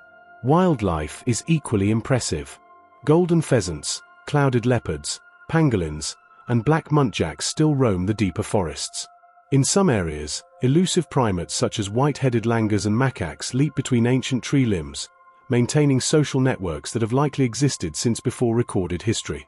But Nanling is more than just wilderness, it's also a cultural and historical cradle. For centuries, the range acted as a boundary not only of geography but of people. It was the great threshold between northern Han Chinese civilization and the indigenous cultures of the south, especially the Yao, Zhuang, and Dong peoples. This meant that the mountains were both a barrier and a bridge, a place of contact and transition where traders, monks, herbalists, and nomads moved through narrow valleys and hidden passes. Many of these old routes still exist today, some as paved rural highways, others as mossy footpaths twisting through mist-laden bamboo. These were the arteries of ancient commerce, routes for transporting medicinal herbs, rice, and tea. In certain ridges of Nanling, one can still find ancient stone markers and weathered temples built to honor mountain spirits, forest gods, and wayfarers who never returned. In the Jupangling area of the main ridge, for instance, there are stones steely inscribed with Tang dynasty poems, verses carved by wandering scholars overwhelmed by the beauty and solitude of the terrain. Elsewhere in the Mengjuling section, remote Taoist temples are hidden amid overgrown groves, their tiled roofs coated in moss, their incense coiling upward like a prayer to mist-bound heavens. Clouds are a constant here. Nanling's main ridge is renowned for its cloud forests, zones of persistent low-level cloud cover that hover just above the canopy, lending the entire range an ethereal, dreamlike quality. From ridgeline lookouts, you can gaze out at a sea of clouds stretching endlessly, with dark green islands of forest rising above the fog like emerald archipelagos in a skybound ocean. These cloud forests are not merely picturesque, they're critically important to water regulation and climate control in the region. The thick foliage intercepts mist and rain, feeding groundwater reserves and sustaining rivers through the dry season. They also sequester significant amounts of carbon, making them vital allies in the battle against climate change. Yet, for all their beauty and value, these forests have not been immune to modern pressures. In decades past, parts of Nanling were subjected to logging, farming, encroachment, and mining. The 1980s and 90s saw particular damage as economic development surged across Guangdong and Guangxi. But recognition of Nanling's ecological and cultural importance has grown, and today, large swaths of the main ridge are protected within national and provincial parks, such as the Nanling National Nature Reserve in Guangdong. These protected areas are helping forests regenerate, wildlife return, and old trails reawaken to the footsteps of new explorers and conservationists. Ecotourism is carefully beginning to emerge, driven not by grand resorts but by local communities who recognize the long-term value of their forested heritage. In the villages nestled within the Nanling folds, especially in the Yao and Zhuang areas, there's a return to traditional architecture, wooden stilt houses with carved eaves, and to traditional agroforestry systems that combine sustainable farming with forest preservation. Visitors are invited to hike ancient trails, learn traditional herbal medicine, taste mountain-foraged foods, and witness rituals that pay homage to the spirits of rock and rain. One of the more symbolic features of Nanling's main ridge is the Five Ridges concept, which designates 5 sub-ranges forming the heart of the mountains: Deyuling, Qishanling, Mengjuling, Dupangling, and Yuchengling. These names are not just topographic, they represent cultural waypoints, each associated with particular stories, folk legends, and dialectical shifts. The Yuchengling, for instance, was said to be guarded by mountain deities who demanded silence from travelers, lest the fog thicken and lead them astray. In every way, Nanling is a place of confluence. Here, the southern rains meet northern wind, tropical flora meets temperate fauna, and human history flows beside the deep time of geological process. It is not a single peak but a living system, a lung of the continent, a green border that breathes life into the land, and a bridge that connects past to present, north to south, mountain to river, silence to speech. To walk the main ridge of Nanling is not simply to hike a trail, it is to move through a living myth, one stitched together by rain clouds and ridgelines, by the songs of birds hidden in the canopy, and by the enduring memory of the land itself. Mount Chashan, nestled in the mist-veiled coastal terrain of southeastern Fujian province, is a dreamlike convergence of tea culture, oceanic vistas, and poetic seclusion. While not as internationally known as Wui Mountain or the dramatic karst landscapes of Guilin, Chashan, literally Tea Mountain, holds a quiet majesty that transcends its modest fame. This mountain, rising gracefully from the rolling green hills near Ningda and Fuding, earns its name not only from its historical legacy of tea cultivation, but also from the way its very soil, weather, and altitude have nurtured one of China's most refined and celebrated teas, Fuding white tea. The air of Chashan is heavy with the scent of vegetation and salt carried in from the East China Sea. This is one of the few places in China where mist drifts in both from mountain forests and marine breezes. The slopes are a continuous quilt of silver-green tea bushes that follow the curves of the terrain like topographical brushstrokes. Under certain lighting, particularly in the early morning or just before sunset, the entire mountain glows with a pale luminosity, as if its very soul is steeped in the tea it produces. Chashan is not one singular peak but a series of interconnected ridges, undulating highlands, and valleys carved by time and precipitation. The trails through the area are often enveloped in a shroud of fog, especially during spring and early summer when tea leaves are being picked. This fog, far from being a mere weather event, is essential to the life of the mountain. It infuses the leaves with the very moisture and microclimate that make Fuding's white teas some of the most delicate and complex in China. To walk through Chashan's tea gardens is to step into a living painting. Farmers, many of them from families that have lived on these slopes for generations, move slowly and deliberately along narrow paths between the rows. Dressed in straw hats and linen shirts, their silhouettes melt into the mist like scenes from a Tang dynasty scroll. The tea they harvest, especially Bai Hao Injun, silver needle, and Bai Mudan, white peony, is known for its soft floral aroma, pale liquor, and sweet, lingering taste. The mountain's high altitude, cool nights, and abundant rainfall lend the tea its unique chemical balance, low in bitterness and high in natural sweetness. But Chashan's beauty is not limited to its agricultural bounty. The natural terrain here is as striking as any sacred peak. Massive granite boulders rise out of the earth like ancient guardians, their faces streaked with moss and lichen. Some have split into dramatic formations by centuries of wind and water, creating caves and crevices that seem intentionally carved for solitude. Local legends speak of monks and sages who retreated into these rocky alcoves for meditation, believing that the mountain's ocean-facing position allowed them to commune with both sky and sea spirits. Indeed, one of Chashan's most captivating features is the way it turns its face toward the coast. From certain high points on clear days, the East China Sea spreads out in full view, shimmering under the sun like a vast mirror. Fishing boats appear as tiny dots on the horizon, and the distant cries of seabirds blend with the rustle of bamboo leaves. Few mountains in China offer this kind of juxtaposition, verdant alpine slopes that tumble almost directly into the sea. Along these higher ridges, Travelers will often find small Taoist shrines and weathered stone steps that seem to lead nowhere. These spiritual remnants are traces of an old belief that mountains touching the sea are places of extraordinary energy, where yin and yang converge in perfect balance. Some villagers still practice quiet rites to honor the mountain spirits, leaving small offerings of rice wine, incense, and even fresh tea leaves at sacred outcrops and spring-fed pools. In the folds of Chashan lie hidden hamlets, tiny villages built from pale granite, their walls draped in wisteria and tea-drying racks. Life here moves slowly.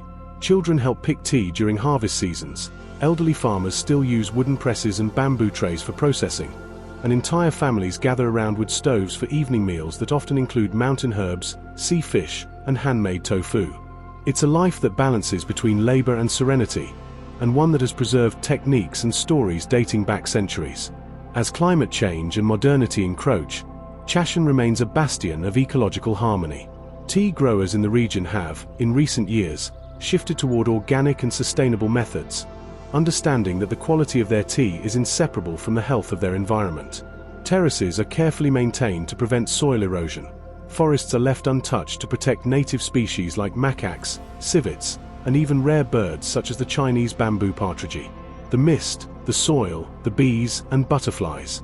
They all work together in a silent, complex choreography to produce one of China's most understated natural treasures. In spring, Chashan blossoms into a fragrant dreamscape. Wildflowers bloom between the terraces, tiny orchids, azaleas, and dew-kissed clovers, and the mountain takes on a chromatic gradient from soft pinks and yellows to the deep jade of its tea bushes. At dawn, a golden light often pierces the cloud canopy, revealing momentary rainbows that arc over the hills like blessings from the mountain gods.